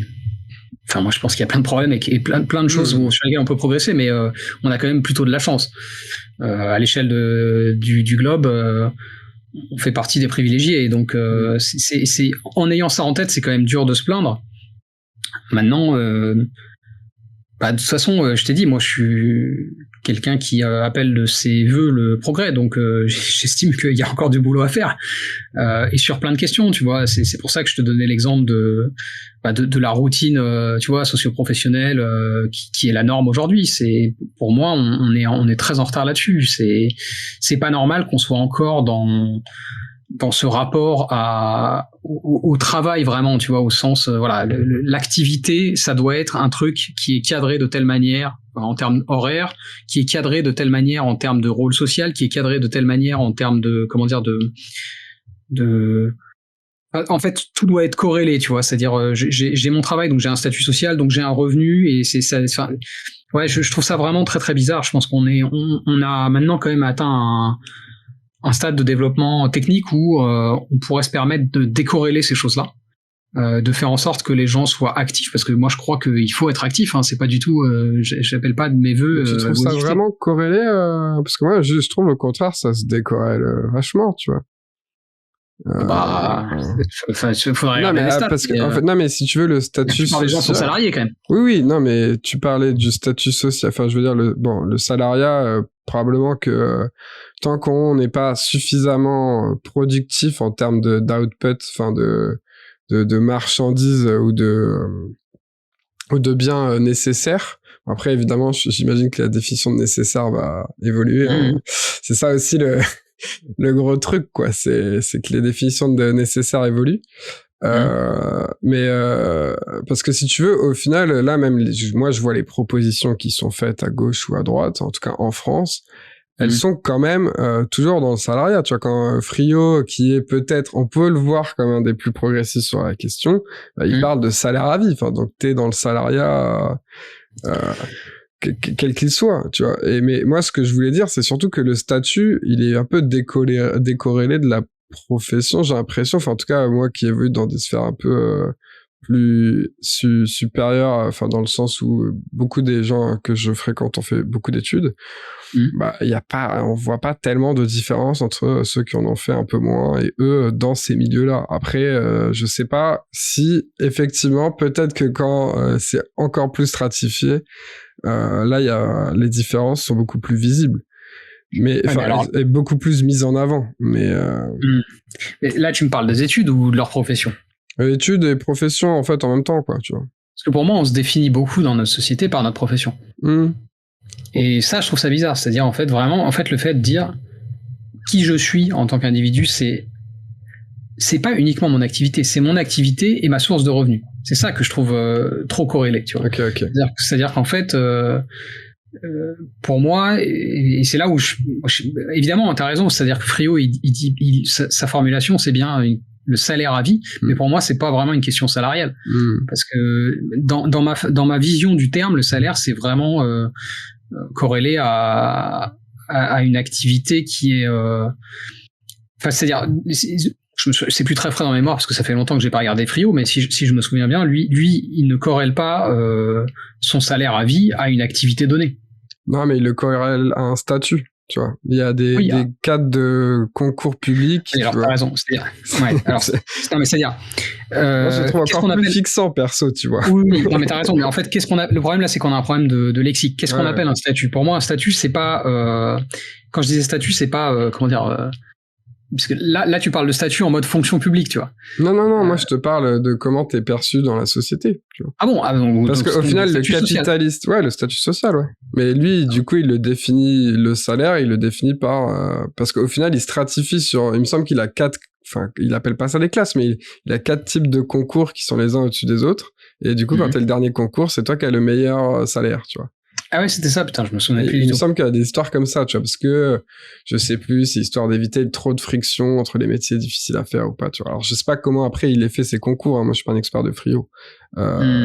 Mais, parce que ça se trouve, c'est les salaires que personne veut faire, enfin, les activités que personne veut faire ont les concours qui permettent de faire les plus hauts. Mais il me semblait quand même que l'intellectuel avant-gardiste, il était tout en haut de la pyramide, quoi, tu vois. Ah ouais? Donc bon, il me semblait qu'il y avait ça, mais bah écoute, c'est plus assez frais dans ma mémoire. Ouais, à vérifier. Mais non, mais en tout cas, si tu veux, moi, le sens de mon propos, c'est de dire, je pense, et après c'est peut-être un préjugé qui est injuste, parce que moi, c'est pas du tout toutes ces questions économiques, c'est pas du tout ma spécialité, donc peut-être que j'ai tort, mais j'ai quand même le sentiment qu'on est arrivé à une période maintenant dans la façon dont on produit des choses où on pourrait se permettre de décorréler plus les revenus de l'activité professionnelle. Voilà. Et disons que je trouve ça en fait problématique que des gens comme toi ou moi qui faisons des choses qu'on fait parce que d'une part il y a des gens à qui ça plaît, mais surtout aussi parce que nous, ça nous semble important pour notre propre bien-être, on puisse pas en fait, on soit quand même encore soumis à des logiques économiques qui nous empêchent de faire ça à plein temps. Tu vois, je trouve que c'est quand même curieux qu'on puisse pas un tout petit peu plus encourager ce genre de pratique, parce que tu peux pas dire à quelqu'un qui crée du contenu pour parler de... Mais en fait, j'allais dire de philosophie politique, mais ça va même beaucoup plus loin que ça. Je veux dire, si je parlais de plomberie sur ma chaîne YouTube, ce serait pareil. Tu peux pas dire à quelqu'un qui fait ça, qui n'est pas productif, tu vois, et qui n'est pas actif, tu vois. Et ouais, mais encore une fois, c'est... Pour moi, la question, c'est que le salaire, tu vois, les revenus, en tout cas, la manière dont c'est construit, là, dans la société, disons, libérale, ils sont pas reliés à une activité ou à une productivité, ils sont reliés à la volonté de quelqu'un d'autre de payer pour ce que tu fais. Tu vois, c'est pas... Donc, moi, je veux dire, il y a pas assez de gens qui sont prêts à payer pour ce que je fais. Parce que peut-être qu'ils sont pas au courant, mais peut-être aussi qu'ils sont au courant et ils ont pas envie de le faire, tu vois. Je trouverais ça, moi, perso, je trouve ça injuste de leur imposer ça, tu vois.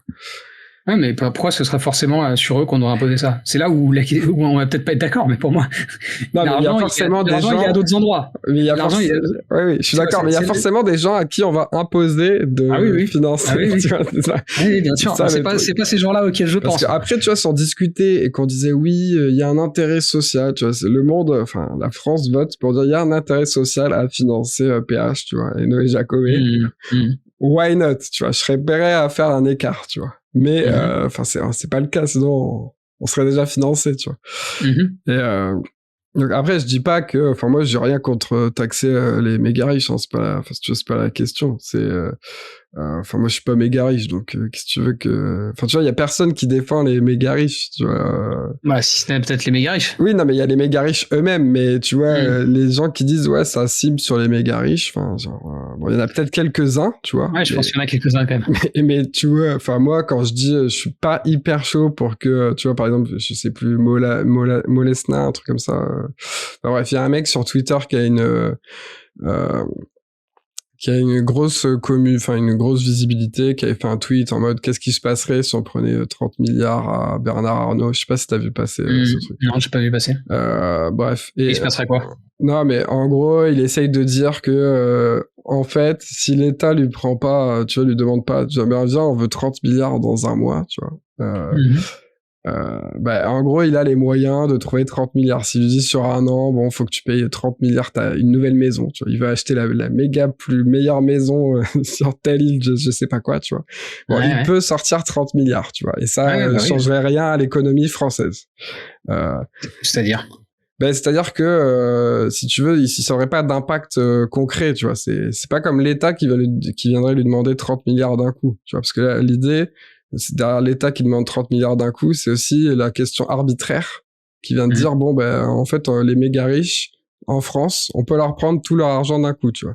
Donc tout de suite, l'investissement dans ce que possèdent les méga riches ou même des méga riches en France va probablement être impacté d'une manière ou d'une autre, tu vois. S'il doit sortir 30 milliards sur un an, ou tu vois, ou comme Elon Musk quand il a acheté Twitter via des hypothèques sur ses actions pour avoir des crédits, ça change rien à l'économie, tu vois. Ça va pas impacter le niveau de vie, enfin pas le niveau de vie, mais ça va pas impacter les volontés d'investissement dans le pays en question. Ah oui, c'est ce point de vue-là que tu veux dire, d'accord. Oui, mais en fait, c'est pour ça que, enfin, tu vois, c'est pas une défense des riches. Moi, je m'en fous. Si tu prends 12 milliards à Bernard Arnault, vas-y, tu vois. Après, il y a des questions sur lesquelles, voilà, moralement, je trouve que, taxer de l'argent plusieurs fois, c'est un peu abusé, tu vois. C'est par exemple sur l'héritage. Tu vois, taxer l'héritage, je trouve que c'est abusé. Mais parce que tu vois, techniquement, t'as payé une fois parce que t'as eu comment ça s'appelle t'as travaillé, tu vois, pour gagner cet argent. Et en plus, tu peux repayer si jamais tu fais des dividendes, etc., quoi. Enfin, tant que tu fais de la plus-value, tu peux repayer sur cet argent. Donc, du coup, t'es taxé plusieurs fois sur le même argent. Et puis après, t'es taxé via la taxe sur l'héritage. Mais... Non, mais la taxe, en fait, pour moi, la question, c'est pas tant... Pour moi, la question, c'est surtout qu'est-ce qui est fait de l'argent. En fait, c'est ça, je suis complètement d'accord avec toi. Tu vois, c'est vraiment ça le problème. Qu'est-ce qu'on fait avec l'argent qu'on taxe? Moi, je suis quand même plutôt pro-taxe, tu t'en doutes, je pense. Mon problème actuel, c'est que, à mon avis, c'est très mal réparti. C'est-à-dire que c'est quand même beaucoup sur la classe moyenne que ça repose. Et d'autre part, qu'est-ce qu'on fait avec cet argent? J'avais vu il y a longtemps, donc je sais pas, c'est peut-être moins actuel aujourd'hui, mais j'avais vu longtemps un comparatif des budgets de fonctionnement de l'État entre l'Allemagne et la France. Putain, ils sont plus sérieux en Allemagne sur ce qu'ils donnent au secteur public et ce qui en a fait. Alors après, je pense que nous, on a notre héritage philosophique et intellectuel finalement de la bourgeoisie qui a détrôné la noblesse et qui donc a envie de vivre dans des palais, tu vois. Donc finalement, cette néo-noblesse française vit beaucoup comme l'ancienne. Mais voilà, moi, je pense que c'est la question, en tout cas de ma sensibilité personnelle, la question se situe surtout là, sur taxer. Moi, je suis pour, mais je veux que l'argent soit utilisé d'une manière raisonnable et puis qu'on se mette d'accord aussi, tu vois. Il y a des propositions qui étaient faites par plein de gens, c'est-à-dire que il pouvait y avoir, par exemple, dans des clauses quand tu payes tes impôts, tu dis moi je voudrais favoriser, tu pourrais dire je veux qu'une partie de ce que moi je paye soit dédiée à tel secteur, tu vois. Et donc comme ça, en fait, en fonction des préférences personnelles de chaque citoyen, ils auraient une forme d'impact sur les secteurs qui leur tient à cœur. Une telle personne, ça peut être l'éducation, une telle autre personne qui est peut-être un peu plus, ça peut être la sécurité, tu vois, je sais pas. Et je pense que ça aurait l'avantage d'une part de potentiellement engendrer des dynamiques vertueuses par rapport à ce qu'on dit, c'est-à-dire en fait on aurait des frontières en or, tu vois. Non, mais peut-être en tout cas ça aurait une dynamique vertueuse qui est au-delà de ce que ça pourrait générer de positif ou de négatif d'ailleurs sur la société française. Ça aurait aussi l'intérêt, à mon avis, de responsabiliser. De donner et puis de donner le goût aussi aux gens, de dire en fait, tu vois, je trouve qu'on est très décorrélé de l'impôt, on paye nos impôts. Moi, au moment où je lâche la thune, ça me gonfle aussi comme tout le monde, tu vois. Mais après je me dis il sert à telle ou telle chose, et je trouve que ce type de démarche là encouragerait, tu vois. Moi je serais plus heureux à titre personnel de lâcher du pognon à l'État si je me disais 10% de ce que je paye, ça va aller dans l'éducation, par exemple. Je pense que ça c'est une bonne idée sur laquelle ça serait pas très compliqué de trouver une base de votants à gauche et à droite qui sera à peu près d'accord avec ça. Mais moi, tu vois, par exemple, mes ambitions libertariennes descendent de plus en plus, tu vois, surtout en France. Donc, je préfère éviter aussi le passage par déjà parce que en général les hommes providentiels en France c'est pas top, et donc par un Javier Milei, tu vois, si on évite de passer par là, ou par un Thatcher, voilà, je préfère qu'on évite de passer par là. Mais il y a quand même une question pour l'instant qui, je trouve, en tout cas que pas mal de libéraux modérés soulèvent, c'est quand même qu'est-ce qu'on fait du pognon, tu vois. C'est genre juste, est-ce qu'on peut avoir des comptes rendus de comment utiliser correctement l'argent en France et essayer de faire des économies là où il y a des inutilités, quoi, des pertes sèches. Voilà, peut-être enlever tout un tas de niches dont seul, je sais pas, 1% des méga riches connaissent, qui en profitent, voilà. Je veux dire, ça serait déjà pas trop mal, quoi. Tu vois, le libéral, il a plus du tout aucune ambition. Déjà, si on arrivait à drain the swamp, pour reprendre l'expression de... Alors pas de swamp des politiques, mais parce que je pense que ça va. Bon, c'est pas le niveau des politiques des années, je sais pas, 60, mais ça va, quoi. C'est pas non plus...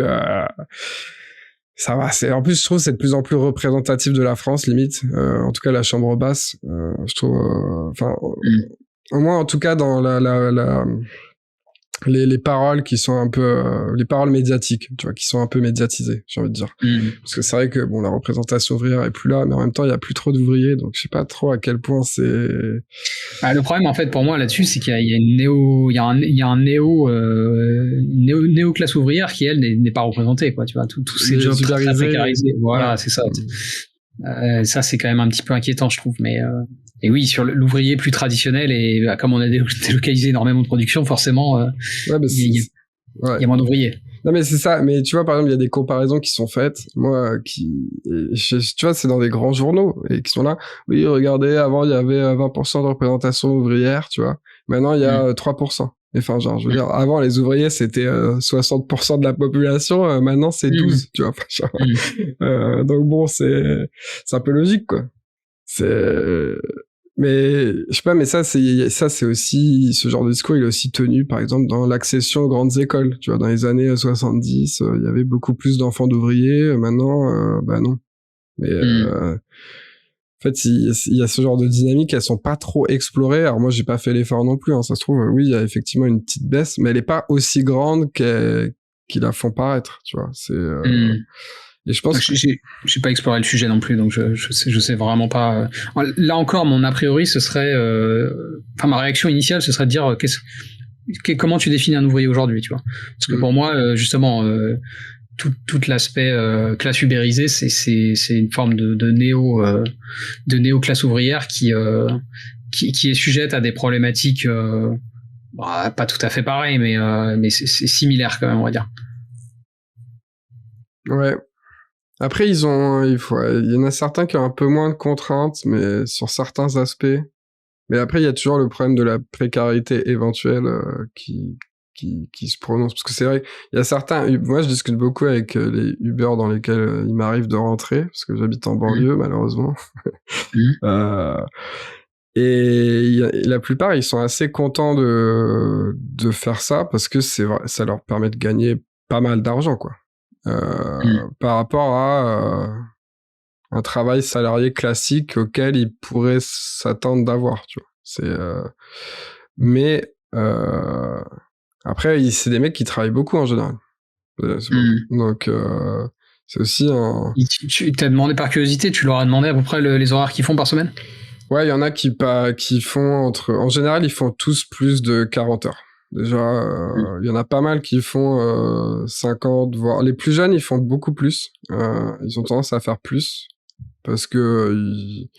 en fait, ils font ça pendant 1 an ou 2 et après, ils arrêtent, quoi. En même temps, à 60 heures par semaine, tu peux pas faire ça pendant très longtemps. Mais les plus âgés, qui sont encore là et qui font VTC, généralement, ils sont au moins vers 40-45 heures, quoi.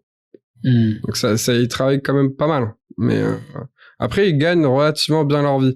Je sais pas à combien ils payent l'URSSAF ou s'ils le payent, tu vois, parce que c'est aussi... Ouais, c'est ça la question. Parce que, mais voilà, quand ils discutent des sommes, tu vois, ils gagnent mieux que des ingés en début de carrière, quoi. Ouais. Même à Paris, quoi. Donc, je sais même pas, leur statut, c'est quoi? C'est micro-entrepreneur? Probablement. Parce qu'à mon avis, je crois qu'ils doivent pas dégager assez de chiffre d'affaires pour... Ouais, c'est ça, tu vas pas te faire une SARL, tu vois. Ouais, non. Après, peut-être qu'il y en a qui en font quand même parce que ils doivent pouvoir acheter la voiture avec et peut-être payer des trucs. Mais franchement, là, je sais pas, tu vois. Mais bon, après, il faut rentrer dans ces optimisations-là aussi. Ouais. Enfin bref, tu vois, c'est des sujets. Moi, je trouve que c'est quand même, ouais, ça me paraît. Bah, tu vois, moi, un des trucs aussi que je trouve problématique, et je pense que tu vas être peut-être un peu d'accord, c'est que justement, tu vois, ce genre de questions-là, elles sont trop compliquées. Enfin, en gros, il faut vraiment potasser le sujet. Tu vois, la question de optimiser ta fiscalité. Et du coup, ou même, par exemple, de récupérer tes aides, tu vois, les aides auxquelles tu as le droit, en fait, tu vois, enfin, genre, et du coup, avoir une simplification dans le sens où ça aiderait les gens qui en ont besoin, tu vois, notamment ceux qui sont en bas de l'échelle des revenus, tu vois, ça serait quand même pas mal. Genre, clairement. Mais c'est un truc d'ailleurs qui était souvent utilisé comme point rhétorique sur l'évasion fiscale et toutes ces questions. Les gens qui disaient machin. En fait, il y a, je sais plus en proportion combien c'était, mais il y a une énorme part des potentiels ayants droit à telle ou telle aide, type RSA, qui n'en font pas la demande, tu vois. Ouais. Et ouais, je pense qu'il y a, mais c'est marrant parce que là, on rejoint un peu les thématiques de Gaspard Koenig sur la simplification de ce type de démarche. Je sais pas si t'as vu, mais la dernière interview que j'ai faite, c'était avec le directeur de Génération Libre. Ah non, je l'ai pas vu. Ok, je connais un peu. Ouais. J'ai une ancienne camarade de promo qui n'y est plus maintenant, mais qui était chez eux pendant un moment. Donc je connais un peu. Bon, moi, c'est pas tout à fait évidemment ma propre réflexion, notamment sur des questions d'ordre philosophique, mais je les connais un peu. Et là-dessus, moi, je suis d'accord. Je pense que bien sûr, ouais, faut on a un petit fétichisme en France sur la torture administrative qui mériterait d'être un petit peu allégé. Ouais, mais en fait, surtout, je trouve, enfin, ça serait bien de faire un petit effort pour les gens qui sont dans le besoin. Parce que, autant je comprends les niches et tout ça, parce que d'un point de vue politique, c'est la manière de payer ceux qui t'ont un peu financé tes campagnes et tout ça. Enfin, bon, bref, ça, c'est la science politique qui te dit ça, tu vois. J'en ai parlé sur une vidéo, mais c'est les théories du sélectorat. Donc ça, enfin, je sais pas si t'es familier avec cette théorie-là. Ouais, bah, en gros, c'est une manière donc c'est une théorie de science politique qui essaye de voir en fait qu'est-ce qui se passe, comment tu peux faire pour être un dirigeant et le rester, tu vois. Et ça, et en fait ça un petit peu indépendamment de la structure politique de ton pays. Donc en fait c'est une théorie qui marche bien pour décrire à la fois les démocraties et les dictatures en même temps. Et notamment, bon, en gros, si tu veux, il y a une vidéo qui s'appelle The Rule for Rulers de CGP Grey. Je sais pas si tu connais. Pas du tout. Bon, bref, tu regarderas ça. Et en fait, il parle de ce bouquin. Mais il y a une série Netflix aussi où il parle un petit peu de ce livre. C'est The Dictator's Handbook. D'ailleurs, donc la version, disons, édulcorée pour le grand public de cette théorie, elle est dans The Dictator's Handbook, qui a pas été encore traduit en français. Mais j'en ai une copie, je te la passerai si tu veux. Et mais voilà, et ils en parlent. Donc il y a une série Netflix qui porte le même nom, qui est narrée par Peter Dinklage. Et mais il parle que du versant dictateur, tu vois. C'est ça qui est un peu dommage. Mais bon, bref. Mais en gros, disons que les niches fiscales, ça sert en fait, c'est la corruption administrative pour les ultra riches qui financent les campagnes. Voilà, en gros, enfin, c'est voilà, c'est ça le rôle. Donc ça, à la limite, bon, je veux dire, à un moment, moi, je pense qu'on est un petit peu contraint par tout un tas de trucs, donc avançons pas à pas. Déjà, si on facilitait la vie, notamment via des trucs comme un revenu universel, tu vois, ou un espèce d'impôt négatif. Genre, tu vois, t'as pas eu de revenus sur l'année, on t'en donne gratos, quoi, tu vois. Ça serait quand même déjà bien plus simple et ça mettrait des gens moins dans la panade, quoi, tu vois. Je pense qu'il y a quand même un accord à trouver au-delà tu vois, du populisme centriste de Macron. Entre les modérés, tu vois. Ah oui, je pense aussi. Ouais. Oui, mais après, là, on en revient à la question de l'alliance. Oui, c'est ça, des SOSDEM et des libéraux. Moi, à titre personnel, je pense qu'il y a une jonction à faire plus large que ça, entre vraiment la gauche radicale, les SOSDEM et les libéraux. Mais ça, c'est plus c'est plus un prisme personnel, je pense. Ouais, mais parce que toi, t'es plus entre ces deux pans-là, tu vois.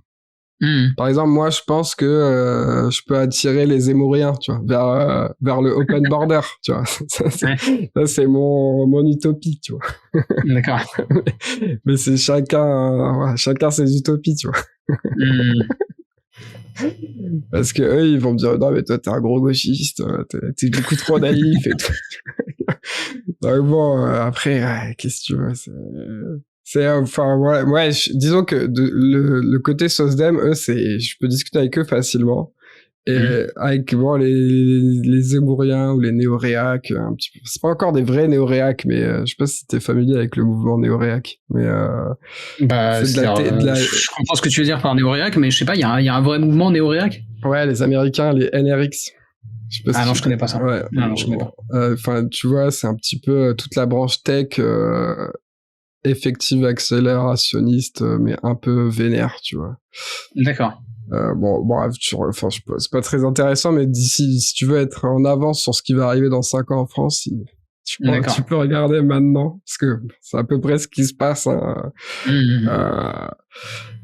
Mais du coup, eux, c'est vrai qu'ils vont dire économiquement, ils se disent libéral, mais en fait, la libéralisme, c'est pas que l'économie, quoi. Donc bon, c'est un peu ça. Mais après, même, tu vois, au sein de Mattel, moi, je pose pas mal de questions, au final, qui font où j'ai des réponses 50-50, tu vois, sur certains trucs. Tu vois, par exemple, je sais pas toi comment tu vois la question, mais c'était une dame afro-américaine qui disait que dans son équipe, elle avait recruté que des noirs parce que elle se sentait, elle prenait des micro-agressions de la part des blancs et du coup elle voulait pas trop de blancs parce elle aime pas trop les micro-agressions des blancs, tu vois. C'était dans une grosse boîte de jeux vidéo Electronic Arts, je crois. Et du coup, j'ai demandé à Mattel, est-ce que vous trouvez ça, tu vois, est-ce que ça fait partie de la liberté d'association? Parce que ça, c'est un truc de libéraux. Enfin, bon, il y a beaucoup de gens, mais tu vois, est-ce que t'as le droit de t'associer avec qui tu veux? Et du coup aussi, enfin, le corollaire, est-ce que t'as le droit de ne pas t'associer avec qui tu veux? Parce que en fait, les deux sont dans la même question, tu vois. Et finalement, il y en avait plein qui étaient là en mode non, mais ça, c'est discriminatoire, c'est mort. Et d'autres qui étaient là, oui, mais dans ce cas-là, c'est valable pour tout le monde, quoi, tu vois. T'as des blancs qui veulent faire la même ou des juifs, ils ont le droit, tu vois. Mais c'est ça le problème, ouais. C'est... Ouais. Du coup, non, moi je trouve que c'est discriminatoire, précisément parce que si tu autorises ça pour l'un, t'es obligé de l'autoriser pour l'autre, et j'ai pas trop envie d'un contexte où on dise non, mais moi je veux travailler qu'avec des blancs, tu vois. Ouais, mais tu vois, enfin, après, tu vois, il y a quand même une part de l'antiracisme américain qui a ce genre de, enfin, en tout cas, pour les minorités, enfin, ce qu'ils appelleront les minorités, parce qu'il y a la même chose chez les féministes, hein, pour travailler qu'entre femmes, tu vois, qui existe. Et ça, ils se disent présents dans le mouvement progressiste. Attends, qui se dit présent dans le mouvement progressiste? Bah, toute une partie des mouvements antiracistes qui vont avoir ce genre de take. Et mais aussi, il y a un mouvement, en tout cas une partie du mouvement féministe peut-être un peu plus énervé, qui va avoir aussi ce genre de position, notamment, bah là, nous, on veut faire une entreprise entièrement féminine, et du coup, on n'a pas de souci à discriminer à l'embauche et recruter que des femmes. Étant assez... Ouais, moi j'ai pas trop d'appétence pour ce genre de position-là. Je pense que c'est un peu questionnable. Après, faut toujours se méfier aussi des comparaisons qu'on fait entre les États-Unis et la France, parce que c'est quand même des contextes assez différents. Mais tu trouves pas que ça influence de plus en plus? J'ai du mal à m'en rendre compte. C'est vrai qu'il y a certains intellectuels américains, des CRT notamment, donc Critical Race Theory, qui sont cités parfois en France. Mais en fait, c'est tellement différent, justement, l'histoire du racisme aux États-Unis est tellement différente de l'histoire du racisme en France que ça me paraît pas adapté, en fait. Je pense qu'il nous faut nos propres théories antiracistes en France. Et ouais, je suis vraiment méfiant de ça. Je me dis, ça me paraît très compliqué de transposer, parce que je veux dire, la population afro-américaine, c'est littéralement des descendants de la période esclavagiste, tu vois, et des descendants de gens qui étaient réduits en esclavage. Ce qui n'est pas le cas en France. Les populations d'origine africaine, en tout cas d'Afrique subsaharienne, sont pas, en tout cas pas nécessairement directement des descendants de gens qui étaient réduits en esclavage. Mais du coup, ça peut se comparer, par exemple, avec les dom-toms. Enfin, ouais, peut-être. Effectivement, je pense que ça a peut-être plus de sens dans certains territoires d'outre-mer, en Guadeloupe par exemple, ou Martinique. Ouais, ça me paraît peut-être plus pertinent dans ce contexte social-là, mais c'est des thématiques que je connais assez peu. C'est d'ailleurs, moi, c'est un truc que je trouve assez grave. En métropole, on connaît très mal en fait la situation de l'outre-mer. Moi, ça m'avait beaucoup surpris. Hein. J'ai été en Guadeloupe il y a quelques années, et il y avait des problèmes sociaux dont je trouvais ça honteux, déjà que je sois pas moi au courant en tant que Français, et qui soient pas résolus. Tu vois. Il y avait des problèmes notamment d'infrastructures, c'est un truc de ouf. d'approvisionnement en eau courante. Ouais. Tu vois. Moi, j'étais chez ma belle famille, et dans ma belle famille, ils avaient dans certains cas, quand il y avait des problèmes de fuite dans les sols, en fait, ils avaient un truc de récupération des eaux de pluie, et une citerne qui traitait ça et qui leur permettait d'avoir une solution de secours, quoi, pour avoir de l'eau courante. Bon, t'es en mode que fait l'État, tu vois. Alors ça, c'est peut-être mon réflexe étatiste, tu vois, mais moi je me dis, mais que fait l'État, tu vois. Non, mais là, pareil, l'état des routes était catastrophique. Non, mais même Mayotte, qui a un peu fait l'actualité ces 6 derniers mois, enfin pas mal. C'est catastrophique, tu vois les images. C'est des vrais bidonvilles. C'est pas juste des migrants qui sont installés là et déplacés toutes les 2 semaines. Là, c'est les mecs, ils admettent, il y a un bidonville, on peut même pas le déplacer, et de toute façon, il se reconstruit tout le temps. Enfin, genre, ouais. Là, non, mais là, si tu veux, moi, si mes impôts, ils servent à financer ça, bon, voilà, tu vois, why not? Bon, là, je paye pas d'impôts, donc c'est facile à dire, mais... non, mais là, je veux dire, c'est la détresse humaine, tu vois, à un moment, t'as pas le choix, quoi. Rien que parce que les conséquences de cette détresse, elles vont affecter ceux qui payent des impôts, en fait, tu vois.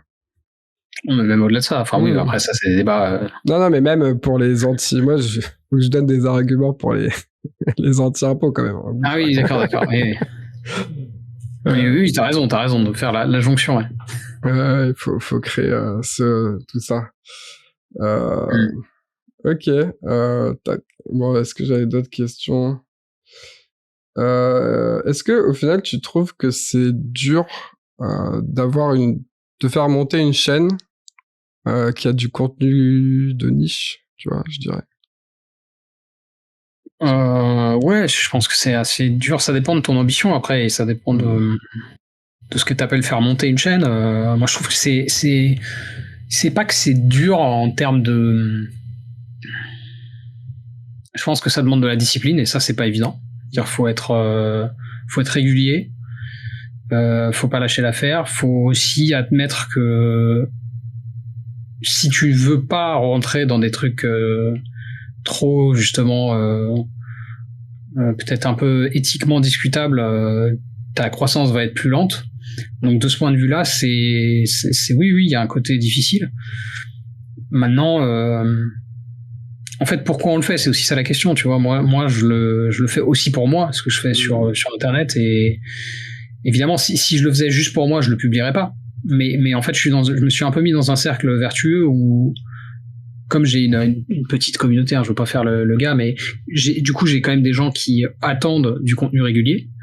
Donc, ça me met dans une dynamique où je suis obligé, dans une certaine mesure, pour pas décevoir ces attentes, aussi peu nombreuses soient-elles, je suis obligé de publier.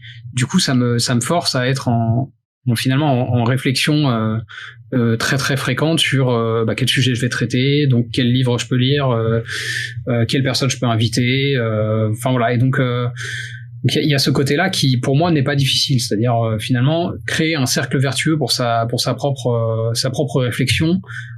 En plus, en interaction avec des gens qui vont aussi potentiellement t'ouvrir vers de nouvelles choses, qui vont te recommander des lectures, qui vont te recommander des auteurs. Et donc ce côté-là, non, est pas dur du tout. Ce côté-là est très très agréable. Donc c'est un peu un panier, comment dire, un peu mix, quoi. Il y a des côtés difficiles, effectivement, le fait de s'imposer une forme de discipline, et puis aussi certains côtés négatifs de ce qu'engendrent les réseaux sociaux, se recevoir des petites remarques pénibles, désagréables, désobligeantes de temps en temps. Mais au global, non, je trouve pas ça. En tout cas, si je trouvais ça trop dur, je le ferais pas. Donc c'est que si je continue à le faire, c'est que ça va pour l'instant. Ouais, non mais par exemple, je te trouve super régulier. Enfin, tu sors une vidéo par semaine. Je crois que t'as eu peut-être 1 ou 2 écarts. Alors, j'ai mon processeur qui a brûlé il y a quelques temps. Voilà, donc, donc grosso modo, c'est quand même ça. Ouais, c'est ça. Et enfin, moi, je trouvais ce rythme assez dur. Après, c'est vrai que moi, au final, j'essaie de retraiter un bouquin complet à chaque fois. Et déjà, je mettais un temps fou à trouver le bouquin que je traitais, parce qu'en général, j'en lisais plusieurs, et je me disais, ouais, là, je trouve qu'il y a un truc vachement intéressant à dire. Et je sais pas comment tu fais pour avoir un rythme aussi soutenu. Enfin, moi, ça me prenait beaucoup trop de temps à titre personnel. Une vidéo par semaine, c'était pas jouable, quoi. Donc, je pense que peut-être j'ai une approche plus superficielle des œuvres, c'est-à-dire que j'essaye pas forcément de retranscrire tout un bouquin. Tu vois, prenons pour exemple le dernier truc que j'ai fait, c'était sur l'obsolescence de l'homme de Gunther Anders. En gros, mon plan donc j'ai lu le bouquin. En fait, je l'avais déjà lu après notre discussion. Enfin, déjà un peu avant, je l'avais commencé en fait avant notre discussion avec Samy Bounois et Position Revue. Et du coup, je l'ai continué après la discussion. Et après, je me suis dit, t'as lu ça, il y avait des trucs intéressants. En gros, je me suis dit, fais un épisode où tu fais un truc un peu où tu présentes les deux concepts de honte et de décalage prométhéen, et puis après tu parles un peu de la dernière partie du livre sur le nucléaire, et voilà. Donc c'est quand même, pour moi, je suis vraiment dans une approche quand je fais ce type de format où je présente une œuvre et en gros les grandes idées, tu vois, et le but c'est quand même aussi de donner un peu envie aux gens d'aller voir le texte par eux-mêmes. C'est pour ça que je cite beaucoup d'ailleurs. Donc ouais, je pense qu'il faut pas, voilà, faut pas prendre ce que je fais pour un truc qui soit suffisant à appréhender la complexité. Tu vois, ça remplace pas la lecture de l'œuvre, ce que je fais. Ça reste quand même un petit peu superficiel. Donc je pense que c'est aussi ça qui me permet de faire un truc par semaine. C'est que je suis pas dans une approche où je vais vraiment essayer de transférer le maximum de concepts d'un bouquin, tu vois. Ouais. Mais t'as des vidéos d'avance ou ça dépend des moments. En ce moment, non. En ce moment, je suis très... mais parce que du coup, j'ai un job à côté, donc Donc c'est aussi ça qui fait que je dois jongler. Mais par moment oui, mais en ce moment non. Là, ça fait quelques mois que je suis vraiment en flux tendu. Voilà. Dans l'idéal, je préfère avoir 1 ou 2 vidéos d'avance, mais là c'est pas le cas en ce moment. Ok. Ouais, parce que enfin, en tout cas moi je trouve que du coup t'as une touche plus personnelle, parce que bon, tu dis c'est plus superficiel, mais il y a plus de Noé Jacomé dans ta vidéo aussi. Parce que tu vois, moi, je pourrais être remplacé par n'importe qui, en fait. Enfin, mes vidéos, c'est un peu un petit professeur qui raconte un bouquin, tu vois, ou qui raconte, enfin, une pièce médiatique. Et ça, je pense que ça participe vachement à faire grossir une chaîne, enfin, de mettre une tête et une personnalité pour défendre tu vois, des concepts, ça les aide ça donne envie, en fait. Toi, tu fais plus, je vais regarder mon pote avec qui je discute tous les dimanches, tu vois. Ah ouais? Si tu vois, bah moi je trouve en tout cas, tu vois. Je me dis tu vois, en général c'est le lundi matin quand je fais mon sport, je mets ta vidéo. Ah ouais? C'est quoi comme sport que tu fais? Non, mais rien, rien. En fait, j'ai un élastique et des poids et je soulève des trucs, je fais des pompes et tout ça. Okay, c'est juste histoire d'être un peu en forme. Enfin, de pas trop grossir. Voilà. Ok. Ça. Mais, du coup, enfin, tu vois, je te regarde à ce moment-là en général. Du coup, c'est un petit peu mon petit rendez-vous. Voilà. Ah, c'est marrant. C'est sympa. Bah, c'est le genre de truc qui fait plaisir. Je pense que ça, c'est le côté, effectivement, peut-être hebdomadaire qui joue. Parce que c'est vrai que t'es pas la première personne qui me dit ça. T'en as qui me disent souvent, ouais, moi, je regarde en prenant mon petit-déj le dimanche parce que je publie le dimanche à 9h. Ouais. Donc, ouais. Bah après, ouais, sur le côté personnel, c'est marrant parce que là, j'ai vraiment les deux sons de cloche. J'ai des gens qui me disent un peu la même chose que toi et d'autres qui me disent parfois c'est un peu trop écrit. Je pense que c'est peut-être aussi une question de ce à quoi t'es habitué en tant que spectateur. C'est vrai que si t'es plus quelqu'un qui va beaucoup par exemple sur Twitch, mon format est quand même assez différent des formats de streamer, parce que effectivement c'est très écrit ce que je fais. Et donc c'est pas totalement naturel, c'est-à-dire qu'il y a quand même il y a le filtre de ce que j'essaie de coucher sur le papier, ce que je pense vraiment avec un peu de recul en fait, qui n'est pas la même chose que ce que je te dirais à chaud, tu vois, sur un sujet, si tu me posais la question. Maintenant, c'est vrai qu'il y a des moments où ça transparaît un peu, notamment quand les fois où il y a eu du drama un petit peu. Je pense que mes réactions en vidéo étaient peut-être plus à chaud justement et peut-être plus émotives. Je sais qu'en tout cas, par rapport à ce que tu m'as dit toi sur le fait qu'on avait l'impression vraiment d'avoir un rapport peut-être avec quelqu'un qu'on connaît un peu personnellement, j'ai eu pas mal de réflexions là-dessus quand j'avais fait tu sais, on avait fait un échange dans mon podcast avec Doomit. Ouais. Et après ça, il avait fait une vidéo sans me prévenir, parce que j'avais pas trouvé super classe, en revenant un peu, tu vois, en faisant un post-mortem un peu dur sur notre conversation. Donc je lui ai dit bon bah écoute, j'ai pas trouvé ça super cool, du coup je vais te répondre, tu vois. Et bon, il avait dit il s'est excusé et tout. Enfin, il y avait pas eu d'animosité entre nous. Il avait même retiré sa vidéo d'ailleurs, parce que moi je lui avais pas demandé de faire. Et dans la vidéo que j'avais publiée après, en fait c'était un peu plus large d'ailleurs. Je répondais pas seulement à lui, mais aussi à des réflexions que j'avais reçues sur Twitter, des choses comme ça. Et c'est vrai que j'étais un peu plus dans l'émotion, et pas mal de gens m'avaient dit que, étonnamment, alors que moi je trouvais ça un peu ridicule, il y a des gens qui m'avaient dit qu'ils avaient trouvé ça assez touchant, tu vois, et qu'ils avaient peut-être senti plus de proximité personnelle. Donc peut-être que c'est ce genre de truc là qu'il faut plus développer. C'est vrai que j'essaye de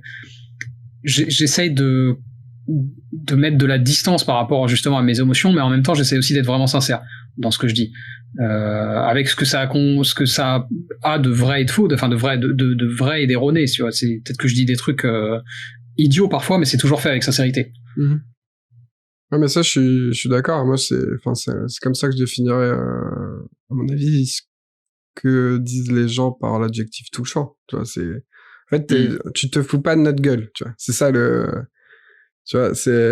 vois, moi, je veux dire, je mets pas de choses comme ça trop dans mes vidéos.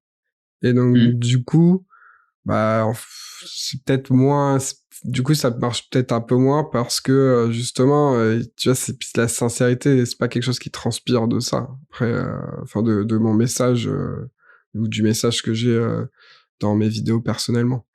Mais en tout cas, je trouve que c'est quelque chose de positif qui fonctionne bien, tu vois. C'est juste, là, je t'encourage à continuer, en fait. Ok. C'est gentil, je t'en remercie. Ah ouais, c'est tout. Bon, je pense qu'on va peut-être s'arrêter par là. Bon, normalement, je demande je pose une question sur les livres qui pourraient, permettre d'approfondir cette discussion. Mais bon, là, à moins que t'aies une pépite à sortir de ta poche. Bah non, là, sur les sujets qu'on a évoqués, c'est un peu difficile, ouais. Mais qu'est-ce que tu lis, toi, en ce moment-là, par exemple? Bah là, j'étais beaucoup sur l'obsolescence de l'homme. Ouais. Et en parallèle, je relisais un peu des fragments d'Héraclite. D'Héraclite, ok. Donc voilà, je sais pas trop si... C'est un auteur dont j'ai pas beaucoup parlé, d'ailleurs. Okay. Je connais pas du tout. Ouais, c'est intéressant.